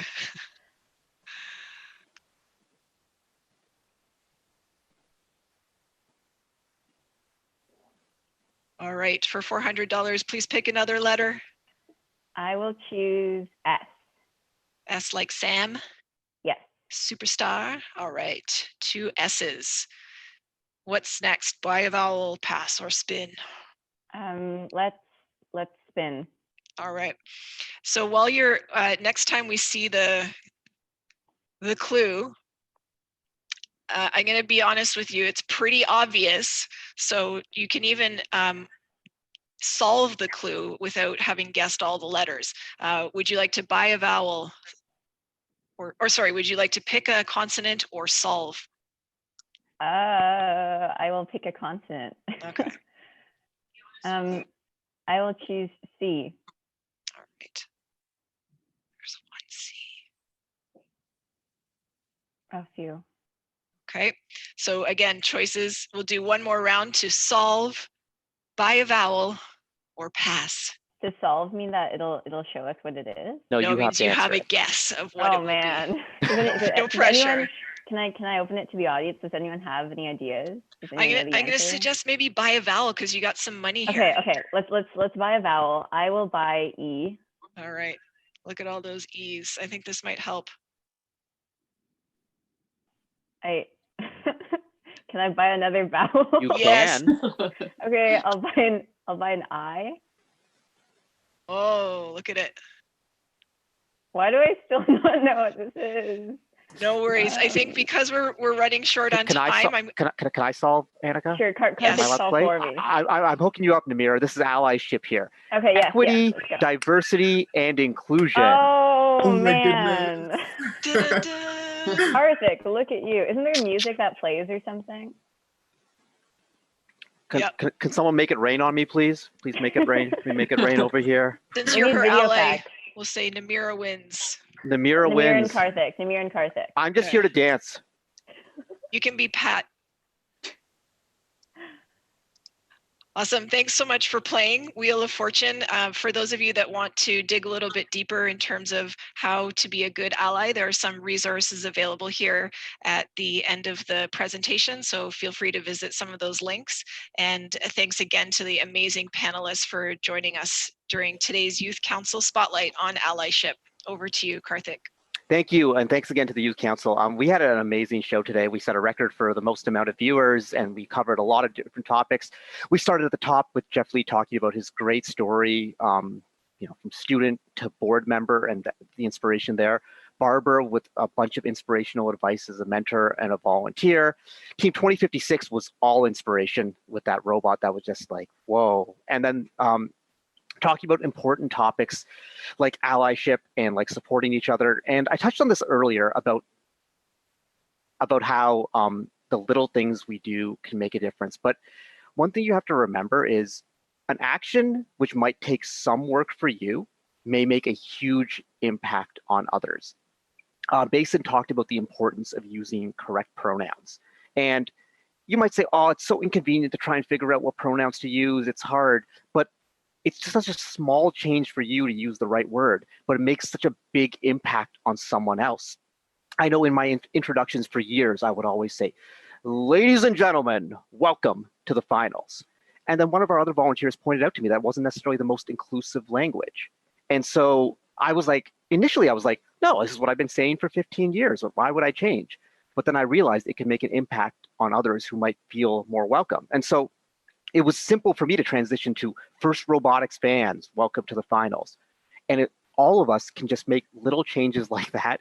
We can really make a big difference. And that's, community coming together. That's gracious professionalism. So I just wanted to finish with that. Thank you for everyone for being on.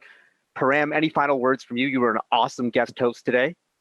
Thank you so much. It was fantastic being on. And honestly, I'm continuing to be wowed by all the stories that we hear throughout these segments that we have. And obviously just seeing 2056 showcase a robot is an inspiration to us all. And it was an incredible time. And thank you for having me on the show. Of course. And we got a great show tomorrow, Param. We have a team showcase with team 4939. We have story time with mentor and drive coach from team 1114, who's had one of this drive coach was one of the winningest drivers of all time, one of the winningest coaches of all time, Matt Coffey. And I know why everyone's tuning in tomorrow. We've got another Kahoot, this time first FRC focused first trivia. So there's going to be prizes, there's going to be hats, it's going to be fabulous, and a team showcase from another one of the top teams of the world, team 1241. So it's going to be absolutely amazing. Reminder to everyone, wash your hands, maintain your social distance, stay safe. Thank you to all our producers, everyone who's joined us in chat, and we will see you tomorrow. Have a good one. Let's go.